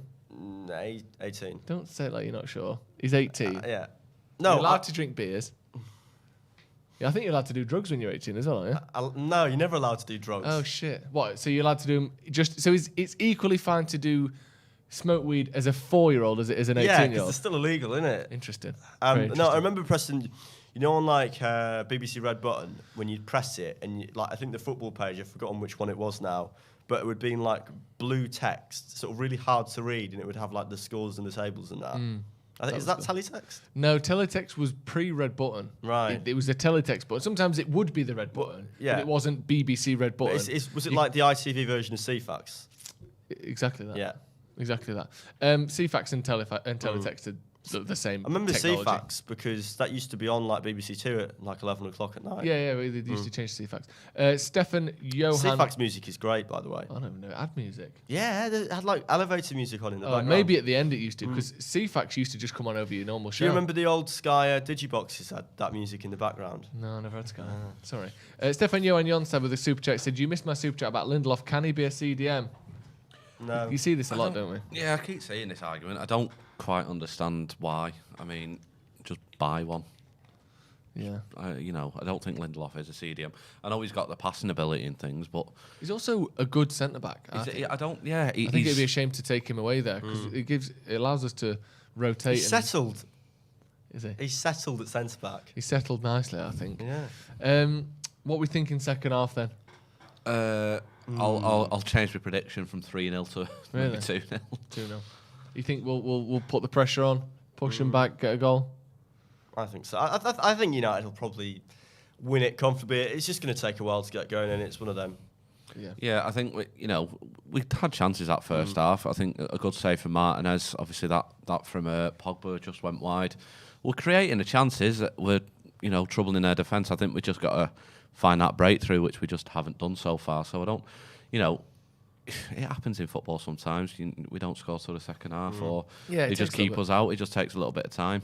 Yeah, exactly. And someone said there, talking about the Lindelof thing, there's a world of difference between the time and space you get at centre back and the lack of time that you get at CDM. Yeah, it's a completely different game. It's really exactly. That's what I mean in the summer. If I was Solskjaer and I could have signed one more player, probably would have signed a defensive midfielder, because I think that could have solved some of the problems within United's midfield. I think that was the that would. I mean, there's no doubt about it. That would have been his next signing. Yeah. Who it would have been, I don't know. There's obviously talk of Basuma follow it in January or summer next year. Ruben Neves, them kind of players. So there is still. Well, that's what I mean. We were speaking about squads in terms of City and Chelsea. Their squads are complete. City haven't got a striker, but Chelsea's squad is kind of complete. There's not really anything extra that you'd look at and go, they need this. No, maybe another centre back option in there, but it's not particularly weak. It's not weak, is it? That's what I mean. Whereas United have got that weakness area, City haven't got that striker. So when you look at them variables, you kind of got to think it's Chelsea's league to win this season, especially with the squad they've got. Yeah. Because you can pick holes in the other teams, especially. Liverpool aren't what they were, I don't think. No. City haven't got the striker. Yeah. So. Well, City are in the box there against Chelsea. United are coming back out. Cavani's warming up. Looks like he's warming up. He's jogging anyway. Yeah, he's running to the bench basically. Yeah, I don't know if he how fit he is really. I wonder what that knock was that he had. It must have been from training because he's not played many minutes of football in the first team this year, has he? Chelsea, City actually could. Nah, it's not happened. Not quite. Still 0-0 between Chelsea and City.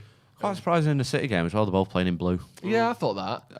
Especially when you consider that sometimes United have to play in our away kit against City. Yeah, which is fucking stupid. It doesn't really make sense. No. That definitely doesn't make sense. Do you follow Kick Crimes on Twitter? No.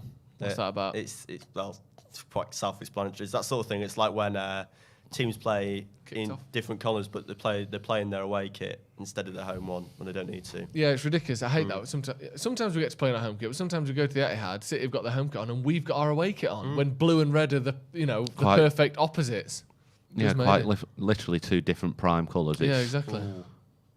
Wan-Bissaka nearly fell over his own feet. Wan-Bissaka doing his best to give the ball away, but actually managed to keep it. That's a lucky pass, and he's made up for it with a shit pass. There you go.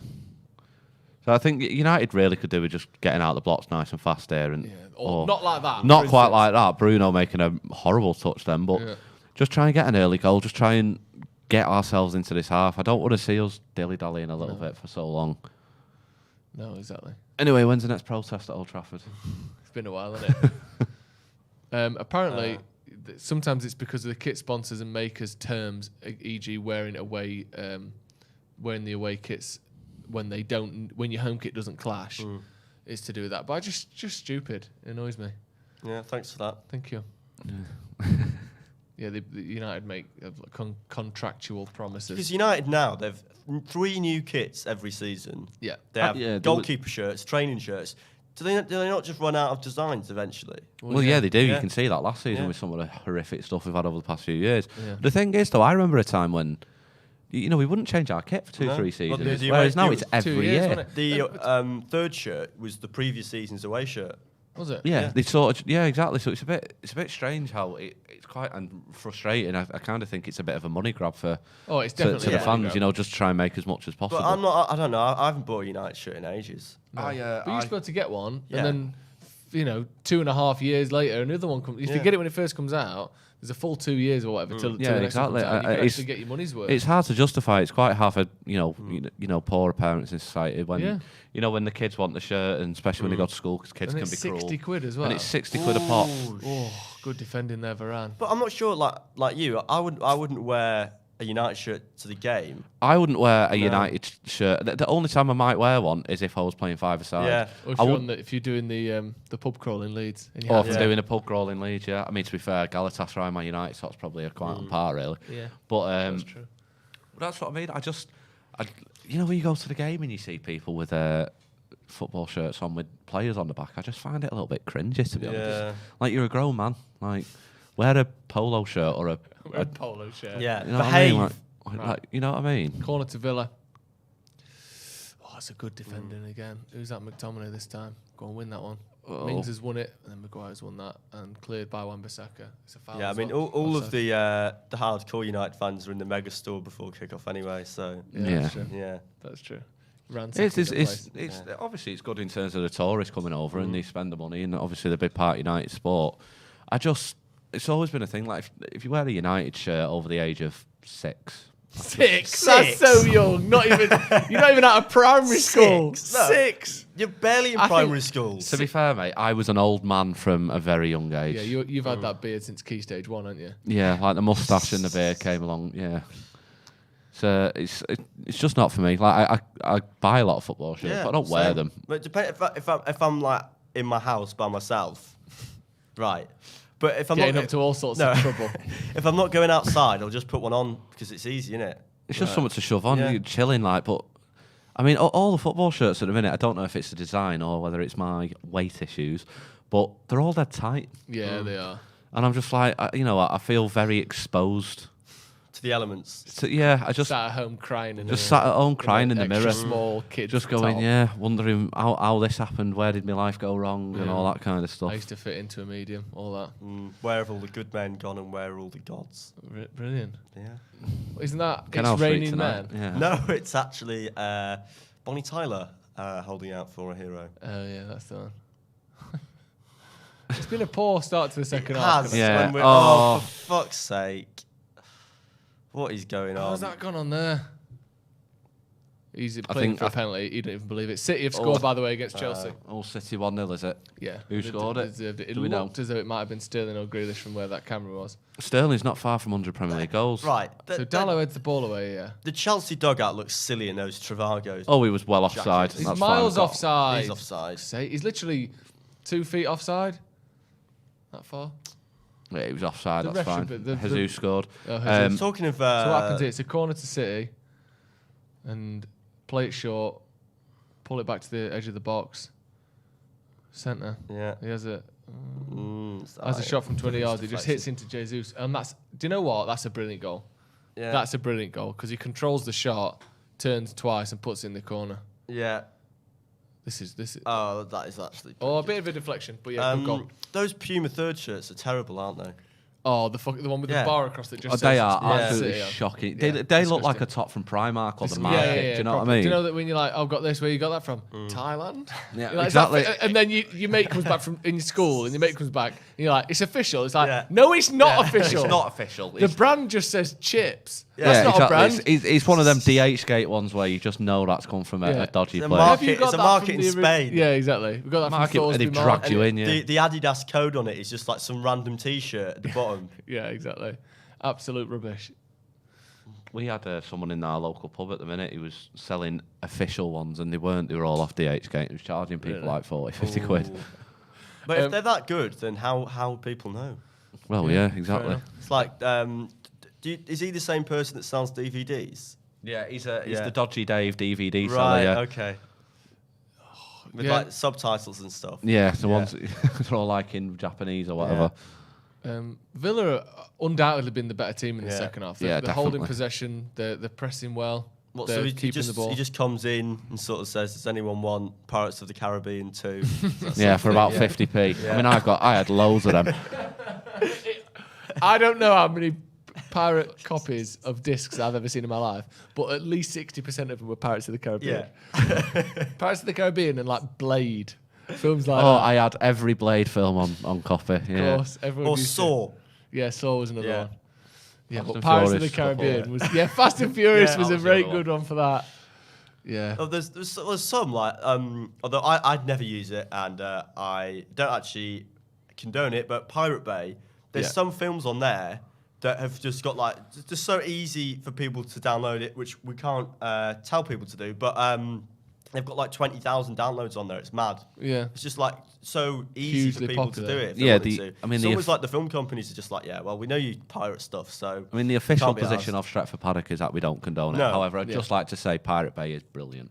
Yeah, it's great. mean, No, it depends. We don't have to leave that on, Callum. We just pop it up to get so people Yeah. know the score, but that's good. Yeah, thank you. So yeah, it's 1-0 City at the minute, Mm. and Harry Maguire's currently down feeling his shin. Not sure what's going on there, but we've already had Luke Shaw go off with an I injury. think, the end of the season last year when we lost Maguire, I think it kind of proved how vital he is for United and England, to be honest. Yeah. He, He's brilliant for England. he's such even with his price tag, I think he's become an underrated defender now, kind Yeah. of. Did you have a kid at your school that had all the proxies?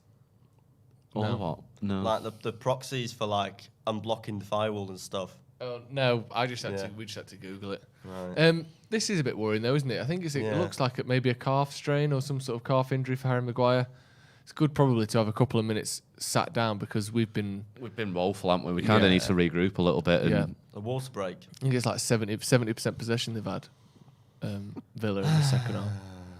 But he's They keep re-showing this. That's why. I think as he's, I know they didn't know he was offside, but I think he's sort of been slightly kicked in his calf. Yeah. He steps. Oh, here we go. Werner's through. No, I don't get it. He steps across Danny Ings, doesn't he? And gets kicked in the back of his leg. Yeah. Looks like they've just taped it up and he's going to carry on. In all seriousness, it did look like they got a blue paper towel out then. Did it? And just give it a bit of a tap. Some of that cold spray. Magic water spray that just heals every footballer. Are you doing a review after this as well? Or? Yeah, we are. Yeah, okay. That's all right. Yeah, that's fine. Great stuff. Hopefully we can fucking win. Yeah. And fan cams will presumably be up afterwards. Fan cams will be coming afterwards. Yeah, check out obviously Stretford Paddock after every game, but hopefully we win. It's just more fun, isn't it? More exciting to watch. To be honest, I was going to do one on Wednesday, but I had to get the bus and I had to run after it, so didn't have time to stick around because the number 50 goes straight to where I was. I didn't fancy walking all the way back from Old Trafford, so I had to go. Good. Thanks for the excuse. Yeah. Not that 50 bus runs every 10 minutes, I hope. No. Because I've been, I went to Salford Uni as well. Those buses are a dime a dozen, let me tell you. Yeah, but they're always late as well. You never rely on them. Right. That's a poor touch. Come on, United. Need to hold the ball here. Free, if anyone, there's a pretty slim chance if anyone watching this is from Salford Uni, but I think there'll be a few. If you show your student card, you get on for free. Yeah. So they probably know that though, don't they? To go to yeah, probably. I used to use mine for a while if everyone needed to go to Mid City after I left uni for a couple of years. But my hair's short in my picture, so yeah. There's a guy that I know that still has his Tesco discount card from when he worked there, and he still uses it. Really? Yeah, he's not handed it back. That's nice. It looks like we got hold of the ball a little bit now. Once, yeah. Oh, good. Here we go. Nice from Ronaldo, that. Come on, then. Shows you crossing Dallo. Oh, jeez. He's not left-footed, is he, Dallo? So you can half forgive him for that shite cross. Yeah. When I worked at McColl's when I did a paper round, I had 10% off staff discount. Wow. Yeah. As much as 10. To be fair, isn't everything about £4 in McColl's? £2.50 an hour. Really? Yep. That's so illegal. I know it's not, but come on. It's just 2-yard passes again. 2-yard passes not getting to the squad. Ooh, this year away here. He's off. No. Well off there, surely. Well off, yeah. And he's done mad because he's missed it anyway. This delay in the offside, it's quite frustrating because it's going to be a day where a player gets quite injured. I enjoyed Fernandes scoring on Wednesday when he knew it was offside. Yeah, that was quite... was it offside or was it a drop ball or something? I can't remember now. It looks like Lindelof's coming on, so presumably Maguire is injured here, which is shit, to be honest. Hopefully precautionary to bring him off, and so it's not a long-term thing. Hopefully. Obviously, we've got the Champions League in the midweek, which, by the way, I will be at Old Trafford if anyone's there. If you want to go for a pint beforehand, give me a shout. Well, me and my mate are going, but you're more than welcome to join us, James. More than welcome. I have no idea where we're going for a pint yet, but we will be doing. Whereabouts you sat? I can't remember. Right. I can't tell you that information, I'm afraid. Yeah. Well, because I'm a bit of a penny pincher, as they say. Well done, I'm tier 3 North Stand because they were the cheapest tickets. So I think I'm North Stand. I can't remember off the top of my head, mate. I'll have to have a look. North Stand tier 3. They're taking the piss, honestly, Villa. Every time you touch them, they're trying to get a penalty. Like there. You're going to try and get a foul there as well. Piss off! Honestly, just because someone touches you, don't mean it's a foul. Ollie Watkins trying to get a foul on Wan-Bissaka. Nothing happens. I still don't understand why they put the away fans right above the... How is that a foul? How is he going for that as a foul? Why do they put the away fans right above the disabled section? Because they're fucking stupid. It's just mad, isn't it? Yeah. So loss of the ball again. We just can't seem to keep the ball at the minute. It's terrible. Like poor passing, sloppy play. It just seems to be Villa at the minute, just constantly attacking us. It's not good enough for United at the moment. No, I bloody hope not. 1-0 at Old Trafford, it won't be good enough, that. But as long as United win, I'm not too concerned. No, we need to win first. Because there's people City forget. Going to score a second here. Oh, he's cleared off the line. There was a lot of games under Fergie that weren't exactly great to watch, but United won. Yeah, that's the thing. We've got to win.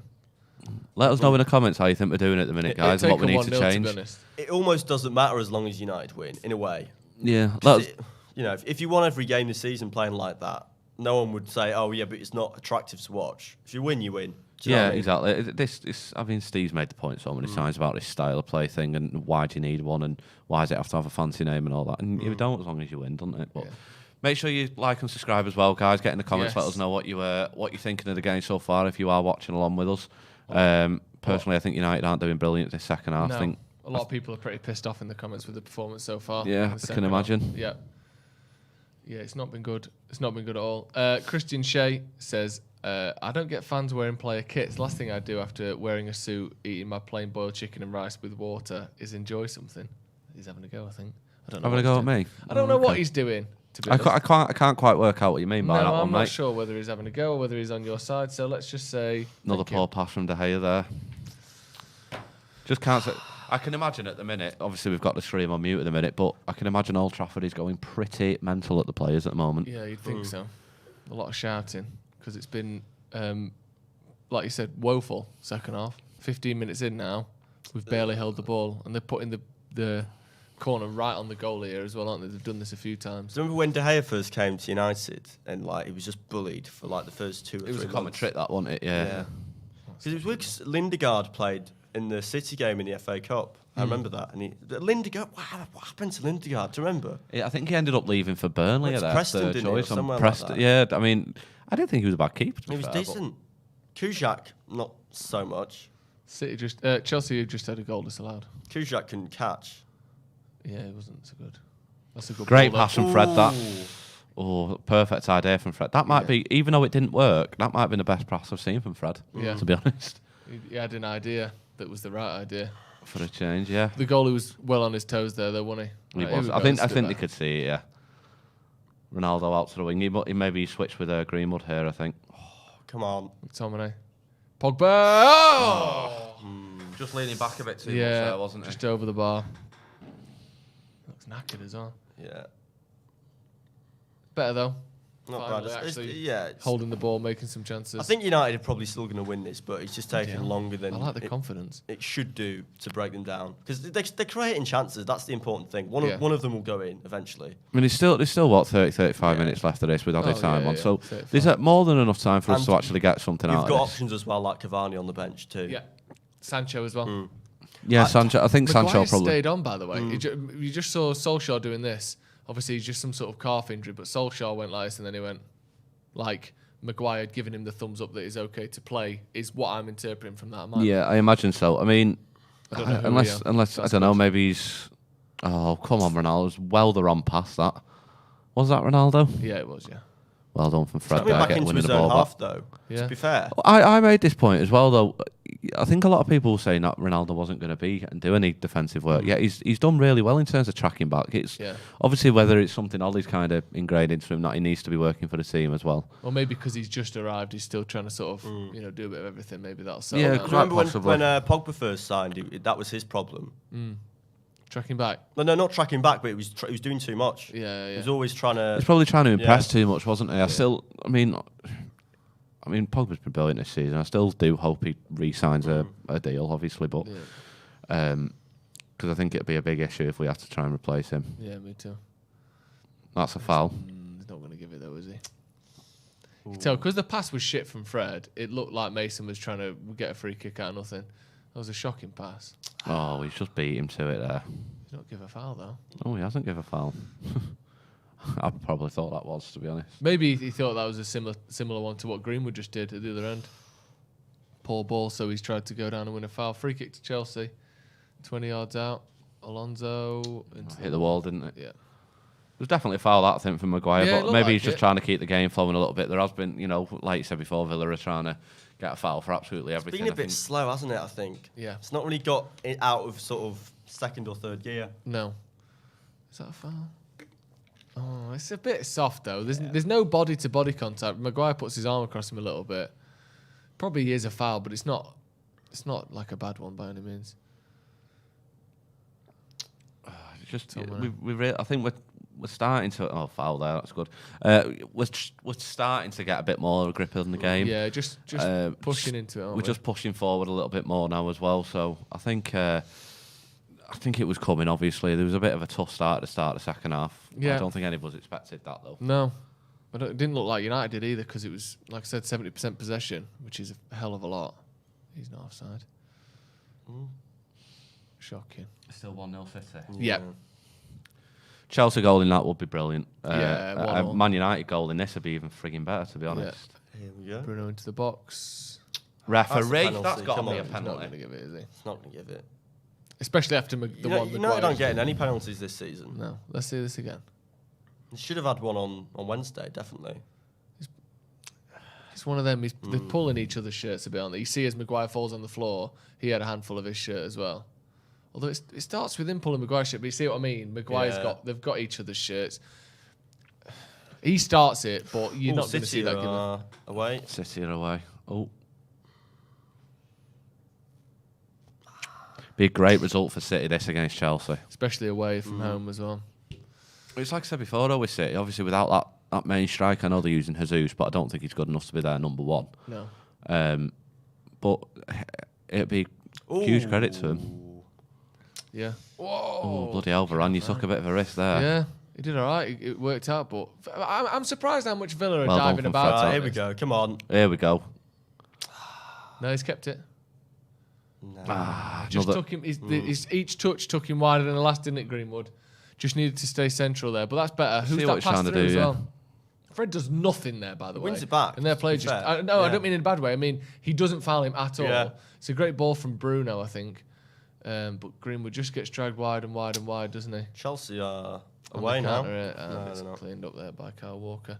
But yeah, Chelsea, United there, best chance of the second half, easy. Even though it never quite came to a chance. Playing the ball through the lines there, much better. It would be nice to see Greenwood get a goal, because obviously he's getting that little bit of stick at the minute for not scoring after his good start to the season. Yeah. So it would be nice to see him get a goal, Yeah. just to mainly shut some... Keeper! Hey. Worried me then. Looked like the defenders weren't ready for him to come out. Come on, let's get forward quick now. That is Referee. a foul. That's a Come on. fucking yellow card as well. Shocking. No attempt to you win can the tell ball he's there. pissed off just because he didn't get the free kick before. So he just booting That's a professional. Bruno's legs. That's a professional foul. That's an unprofessional Yeah. foul. That was just thick. McGinn. Yeah. Yeah, that was shocking. Just that. crap. Just completely kicked him Yeah. there, didn't he? Nowhere near the ball. No, just trying to stop the counter attack, isn't he? Looks like Chelsea are trying to get forward quite a lot more as well at the minute. Well, they've got to. They did fuck all in the first half, and now they're losing, so they've got to change something. What's going on here? Piss off, John McGinn. Do you remember when everyone was saying John McGinn should come to United? Oh, he is coming off Maguire. Yeah, he is. Lindelof on for Maguire. Looks like he's picked up some sort of calf injury. Oh, it's a shame that hopefully Lindelof can do a job, though. He's a good Yeah. defender anyway, isn't he? So. Will they switch around, do you think? Varane, because it's normally Varane on the right, Maguire on the left, isn't it? But I wonder if I think the issue is with Lindelof. He's fine at tackling. It's just heading and stuff. That in terms of physically, he's not quite the same as Maguire. They've almost got I the know, but opposite. I don't particularly think Villa are much of a physical team in terms of presence in the air. I mean, I know Danny Ings isn't too bad, but because Bailey's not playing, they've not really got the ball into the box. They've kind of been quite central, I think. I thought Lindelof was actually very good against West Ham. He was, yeah. I know we lost the game, but Oh, here we go. Come on. Keeper on his toes again there. he's always on it, isn't he? Yeah, because usually, regularly, you can see Villa kind of using the fullbacks a lot and getting the ball into the box, and they just don't seem to have done that this game. No. They've pressed and they've pushed quite high up though, Villa. They've not sat back much at all in the second half, which I'm... Yeah, but I think that comes in the fact that it's been 0-0, to be honest. Yeah, and these passes as well, where one of them to Ronaldo that was too long, one of them to Bruno then that was too long. The Greenwood one, which almost worked out, there's an option on there quite often. I could see one of them coming off. We've got basically 25 minutes to find one of those passes. I think, to be fair, with us, would it be 0-0 and trying to chase a win, would you not see maybe one of Scott or Fred coming off? Yeah, maybe Fred dropping one of them, I'm possibly. I'm surprised he's not brought on Cavani and Sancho earlier, to be honest. Yeah, I mean, you look at it and maybe think one of them come off, maybe drop Pogba back and then maybe bring a Sancho on. Yeah, that'd be good. Move Ronaldo to the wing maybe, because he won't be bringing Ronaldo off, I don't think. For when you're chasing a game, you shouldn't really be bringing him off, I don't think. No, I think it can be a worry as well sometimes. You know, when you just got like 6 attackers on and no one to actually find the ball to them. Dallo there, getting his cross block. But yeah, I think if you drop Pogba in deep, bring Sancho on, I think that'd be helpful. What are you doing, Fred? I don't know, just find a pass, man. Was he good on loan last season at Milan? I think he started off a bit shakily and then slowly worked Well, his way into the team. he earned a call up to the Portuguese national team, so he's not done too bad, I don't think. Yeah, it was a sort of a optional extra, wasn't it, when someone got injured? Well done. God, that was Pogba fucking about on the ball, lad. That was all from Pogba fucking about. Yeah, edge of the box. Now Villa are oh, that was silly.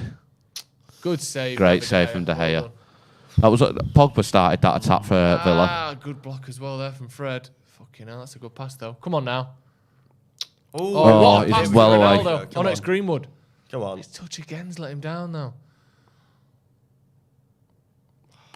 Pass it. Oh, He's fucking. offside. Ronaldo's do offside something. now. Unlucky. Fucking hell. Greenwood really struggled there, I think. Made the wrong decision. What happened to Alex Tellez? What do you mean? Well, where is he? I don't know. I think he played quite badly the other night, and he's obviously just come back from an injury. So I think, like Joe said before, probably playing him 2 games in 4 days probably was a bit too much for him. No, but there's weird, isn't it? Because Darmian had a similar thing. There's players that play for United that you just completely forgot existed. Yeah. See, Greenwood here takes a touch, comes back, and I think he's expecting to see Ronaldo waiting for the pass, but Ronaldo ran well offside there, didn't he? He was trying to drag the man out so Greenwood had space, but then by the time he turned back, he was still offside, so we had to go alone.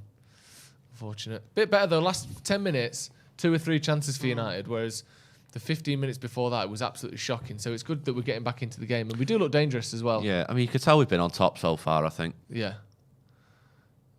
The past 15 minutes, we've definitely been on top. Yeah. I don't know why you'd try that there. Well done, Victor Lindelof. Oh, here we go. Even Come better on, that. come on. Well done from Pogba. It's all right. It's not bad. Not bad. It'll do. Ronaldo shooting so many block shots in this. Get a cross in. Oh, It's a great ball to Pogba. That was really unlucky. That. Did you think that had gone in? Or nah, side net. For a second, I saw I it. bet a lot of people in the stadium probably thought it did. Yeah, definitely. Yeah, If you're at the other end of the pitch. I can guarantee the Villa fans have done a bit way. I bet it was a bit of a toe poke. That I think it sort of just got away from him. Yeah, it did. Couldn't quite get it under control. That shot, could he? No, he had to shoot as well. There's no one in the centre of the box. See, this is where I start getting nervous, though, because it's 70 minutes in and it's still obviously 0-0. Yeah.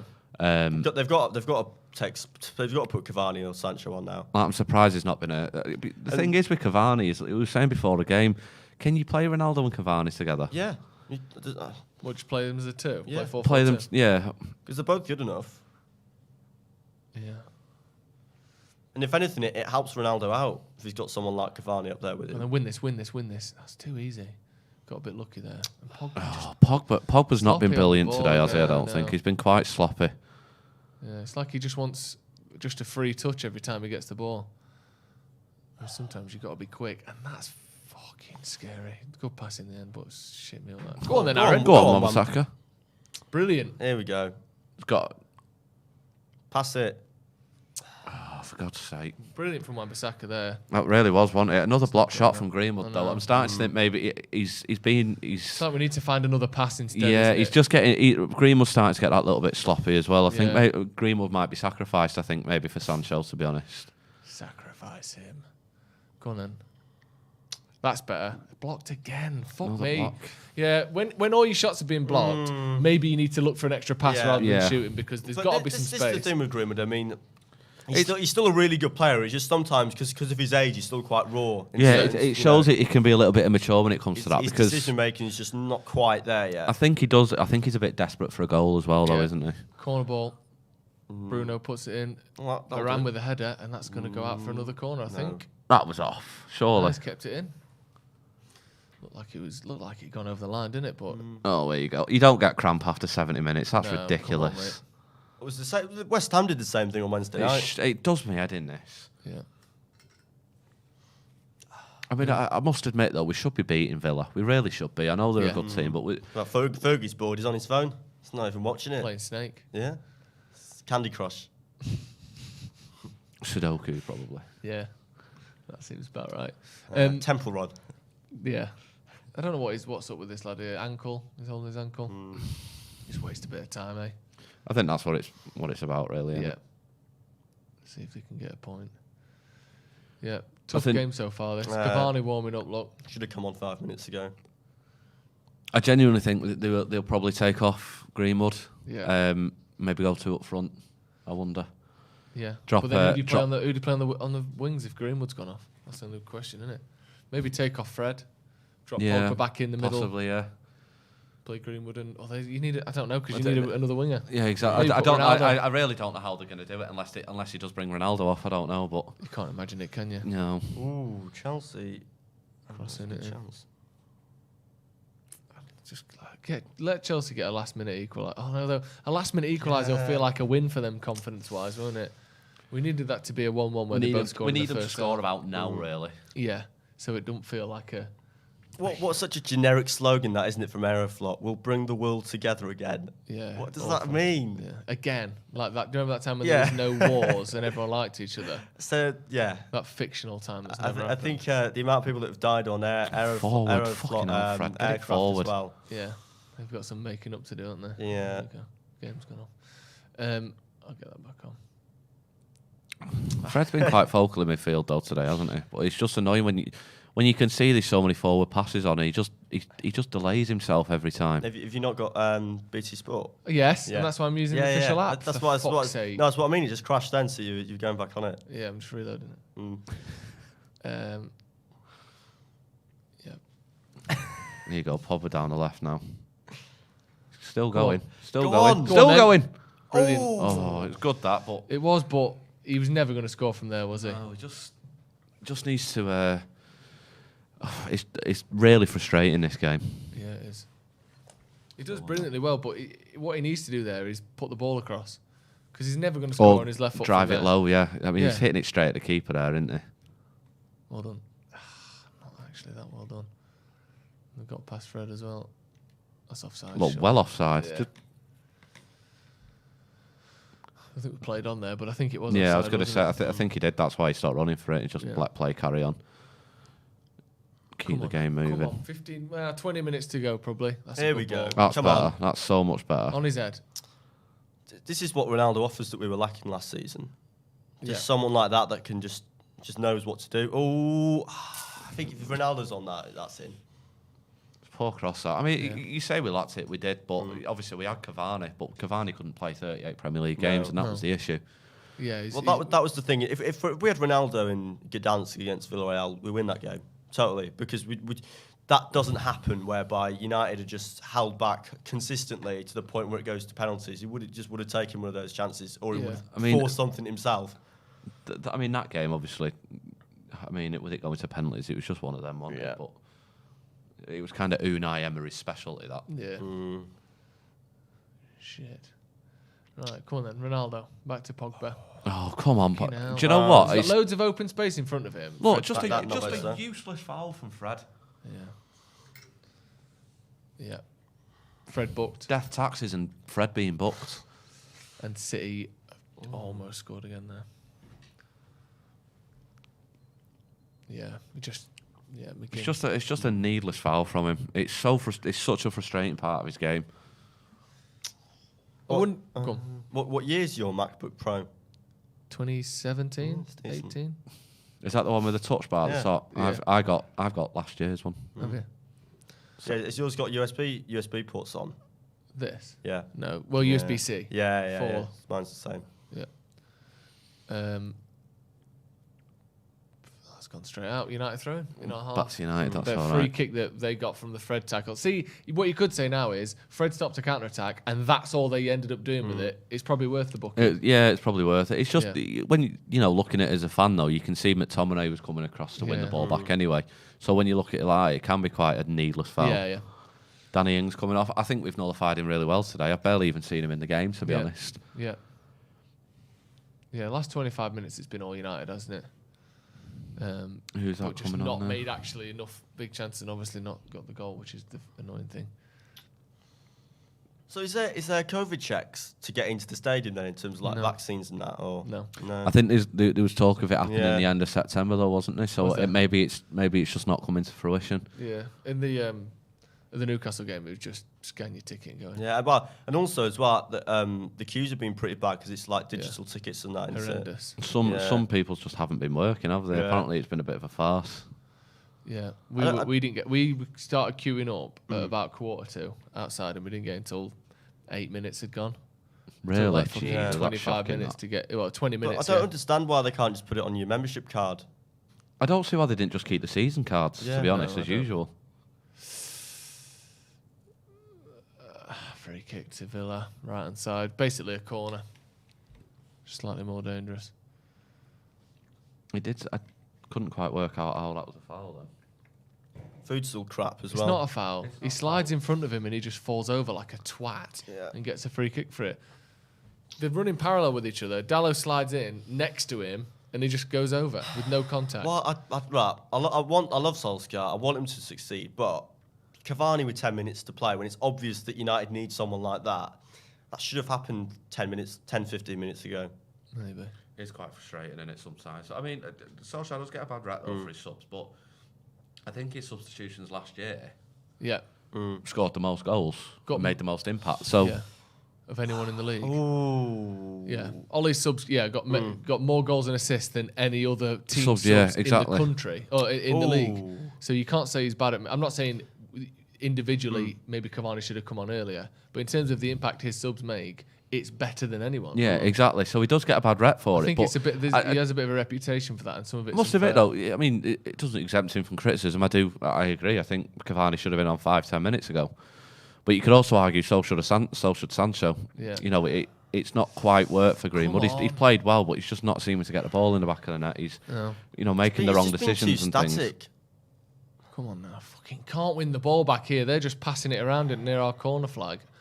Over and over again, half crosses. There you Right, go. Right. Get it out. Go. Come on, forward. Go on, Diogo. United are a bit on the counter attack now. Yeah, come on.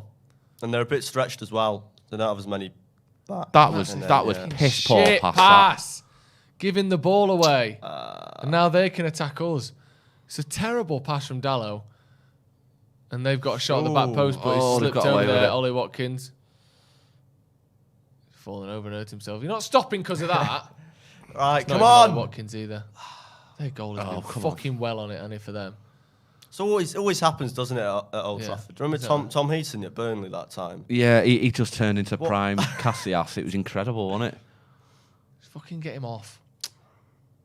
Is that Jacob He just Ramsey? slipped over and hurt his leg, and we've got to stop the game for it. Fell on the floor. Yeah. No, whatever the people who are coming on are going to do aren't going to fix that now. So fucking play on.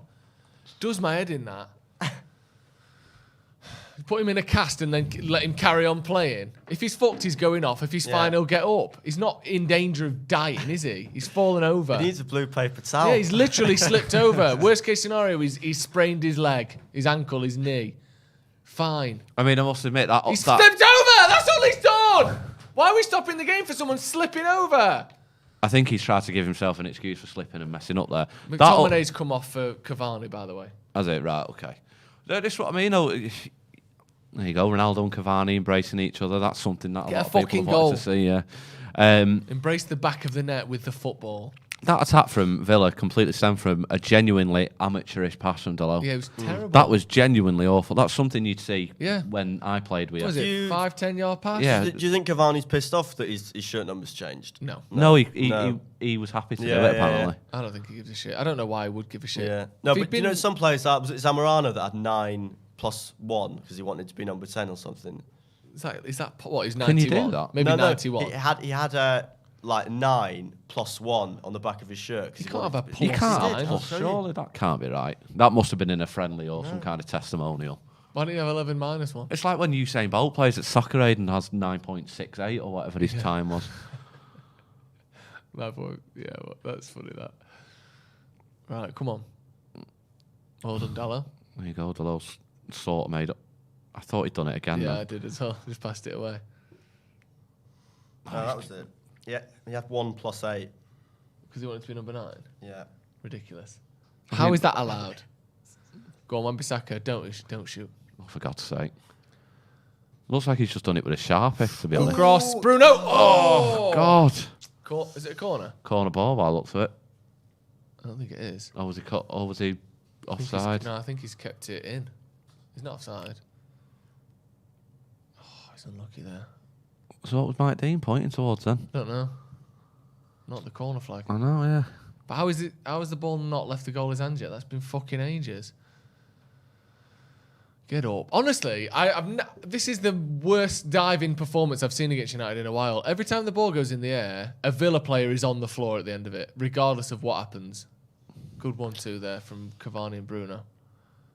It's ridiculous.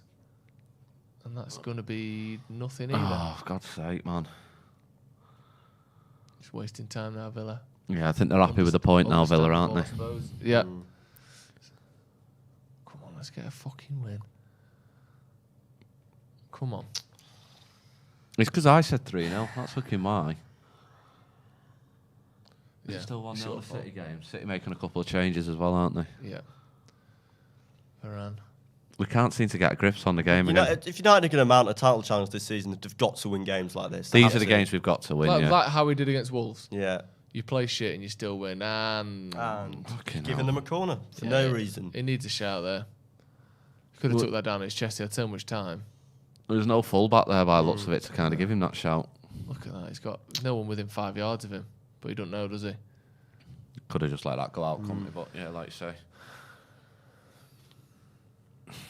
See what I mean? But they're just eating up as much time as they possibly can do now, aren't they? They've been wasting time since the first half. That's probably why there was 4 minute stoppage time. People going That's a good down, point. sitting down. That lad slipped over, wasted 2 minutes.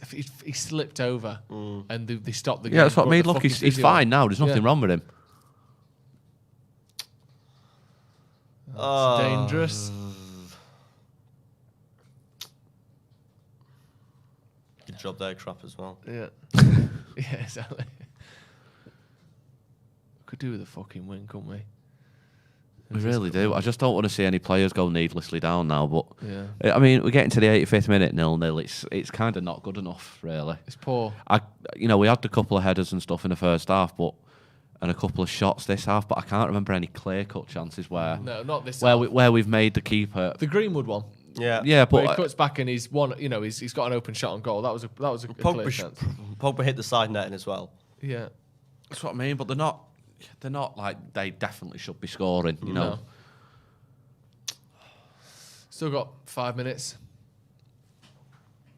But the thing Probably is, 7 or right, 8. if United score a goal in like the 88th, 89th minute, you're going to forget about the rest of it. Do you know what I mean? He's left early. He's gone. He's left early. Yeah. He said I had enough and he left. Fuck, who's this skipping through the midfield here? Look, he can't pass. That's a push. John McGinn. Oh, Pogba looks tired. Yeah, he does. He's been poor, really. Yeah. That's a good tackle. He got the ball. It's our ball somehow. I have no idea what that advertising hoarding is. No. HTH. 366.com. Is it a free kick? Oh, they're giving a free kick? I thought it was a throw-in. No. Oh, no, it's not a throw-in. It is a throw-in, sorry. There's a lot of like those weird cryptocurrency sponsors at the minute. Yeah. Like tokens and that. Don't feel right, does it? Throw to Villa. Or is it Matty Cash to take it? They're taking so fucking long with everything, aren't they? They've been taking the piss the whole game. Come on, man! Jesus! It's a throw-in. You don't get 4 minutes to take a throw-in. The fuck is going on there? And there's a corner and another fucking 3 minutes will go by. And they're not going to add it on either afterwards. Of course they're not. So that went out at 86:30. Let's see how long they can take to take this corner. That throw-in was ridiculous then. It's at least a minute. Well, it's 30 seconds now. Yep. Take a while. That's almost a whole minute. And they're not going to add that on either. No. They're definitely And look, not. there's a bit of fighting in the box, so the ref has to come over and have Yeah. a word because Mike Dean has to be part of everything. Yeah, that's 40 seconds now.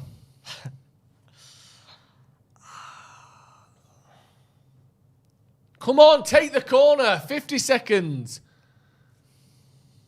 And that's in as well. There you go. Oh my There God. you fucking go. Fuck me. You knew it was fucking coming. Corner ball again.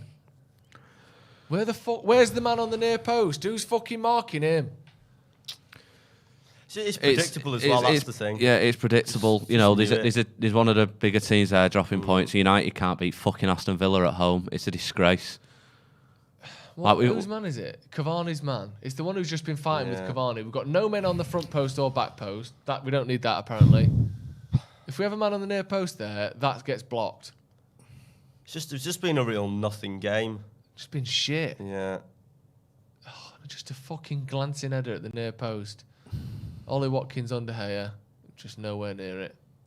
Cavani's not near his man. No one on the front post. Hey, don't get near it. Just shit.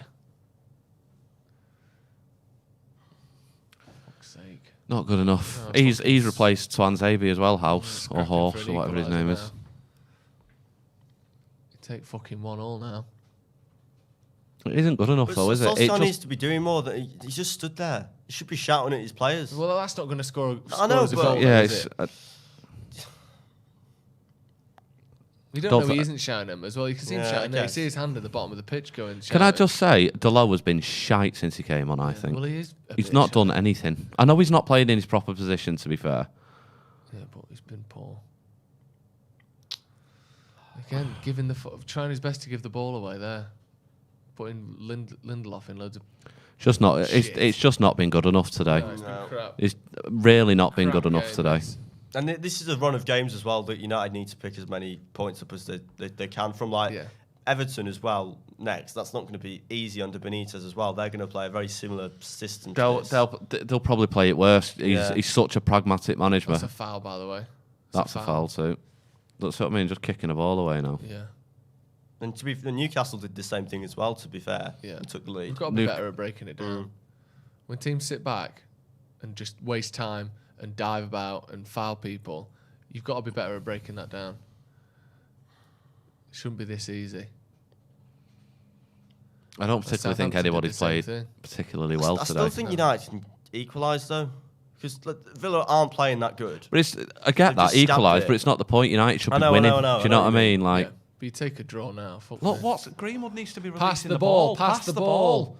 He was at the box then. He's now back at the halfway line. Here That's we go. good, Cavani. Oh yeah. What was this here? They want on ball here. Penalty! Yes! Go for Come that. on! There you go. First one. Who's taking it? Ooh. I hate this. I bet it's Bruno and I bet he fucking misses it. No, he won't. He won't. He won't. He won't. He Fucking won't. hell. Fucking hell. What's happened? Is it handball? It looked like it. They were doing that, weren't they? Yeah. Bruno crosses it in. Cavani goes for it. Yeah. Oh, well That's handball. handball. It's not Definitely like he didn't handball. see it. The ball's No. come 25 yards and he controls it with his hand. That's- It's the same lad as well who's just scored. That's an Henri special. I'm scared. I'm scared. They can't. I'm sorry. They can't disallow this one. This isn't. Oh no, I'm not worried about that. I'm worried about him missing it. It's a definite penalty. Absolutely no question about it. It's a penalty. He knows it is as well. No question of a doubt. No shadow of a doubt, should I say. I need a wee so bad. Who's taking it? Bruno. They're going to complain, aren't they, and try Bruno's and taking equal. it. They can't complain about that. It's a clear piss penalty. off. It's a clear penalty. Is Bruno taking it? I Yeah. kind of wanted Bruno's got the ball Ronaldo, under his captain of hand. my fantasy team. I wanted him to Fuck take that. it. I want Bruno on it. He looks like Gareth Ainsworth off Wish. Look, they're just taking as much time as possible. Yeah, they're fucking about. Yeah. They're fucking dickheads, honestly, these lot. The dickheads. What's he doing? What's the ref pissing about at? Get everyone to fuck off and take the penalty. Why can't he control it? I don't 'Cause understand. he's shit. What they want Just tell him is, to go. If this goes in or not, they want this game to be done as soon as this Yeah. penalty's taken. Because they'll take a point. Look, Fred's having to literally carry him away. I feel fucking sick. Bruno with the penalty. Might not watch, to be honest.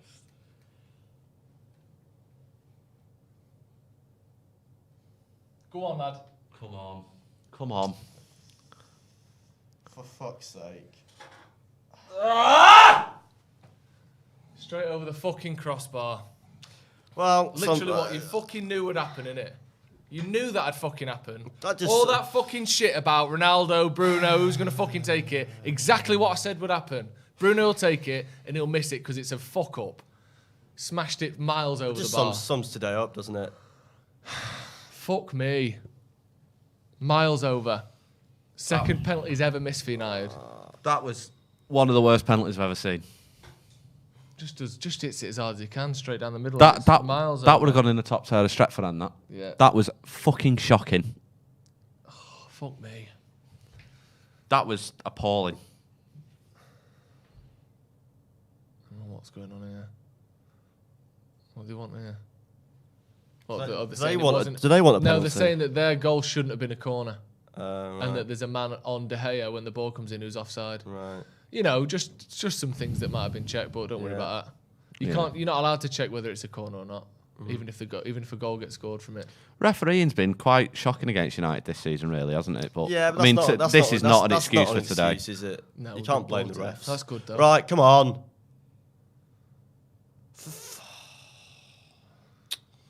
Well done, good tackle there. Pogba's giving the ball away so much today. Go on, Mason. No. Just snap. It's just not happening. Chelsea today, won. Chelsea win 1-0 as well. Yeah, Chelsea have won. No, City have won. City win 1-0. Sorry.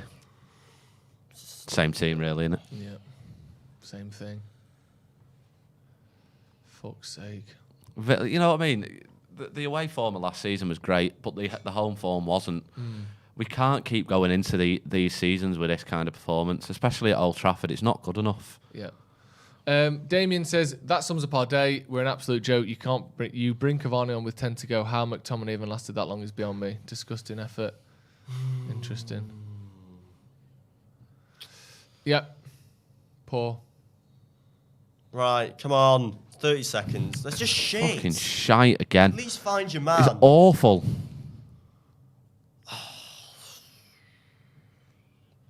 I mean, there'll be a bit extra added on, obviously, with that fuffle with the penalty, but... No, it's done. Like, that penalty was that bad. We should be chasing for a winner now, do you know what I mean? There's 2 men in the box. Get the ball in the box. Just kicked it off. Pogba has been woeful He's today, been shit. I'm afraid. He has been shit. Feel bad for Bruno as well, because the pressure on that penalty was so massive, because the fucking... Not only Do you know is what? it a last-minute chance to get an I don't equaliser. feel bad for him. You hit the target from 12 yards. Yeah, I'm not saying that was I'm not shocking. Saying that's why he missed. I'm saying it was a bad 1-2 miss because the fucking all the storyline around it. I know, in the but I first think place. he's had more. He's had penalties in the past where he's had much more pressure on him. I think. And Yeah, he should have just scored. The one against Brighton, for instance, after the game last season. Terrible penalty as well. Not like him because he never misses the target. I think all the ones he had 2 disallowed that were missed, didn't he? Both disallowed, but they were both saved. I think he had one that was missed, saved, and then he put the rebound in, didn't he? If I'm remembering right. Yeah, I think so. It's got to improve though on this, hasn't it? It's like you That's can't. full time. That's it, full time. Full time. 1-0 Aston Villa. Yeah. Shocking performance from United, unfortunately. Just a poor display all round, really. Yeah, really. And a awful penalty miss from Fernandes at the end. Yeah, we'll be back in just a few minutes for the review. Hopefully we'll be able to get the link to that in the comments as well. We'll go through the game and analyse exactly what went wrong there for Man United. But that was a pretty terrible result, wasn't it? Absolute shocking, I'm afraid. Yeah. Not a good performance at all, and a terrible result, And especially after City slipping up, Aston Villa's Chelsea slipping up. First win at Old Trafford since 2009. 2009, yeah. Like I said, we'll be back. Head over to the review. We should be able to get the link in the comments very soon for that. So head over there. We'll be back in a few minutes for the review. Manchester United 0, Aston Villa 1.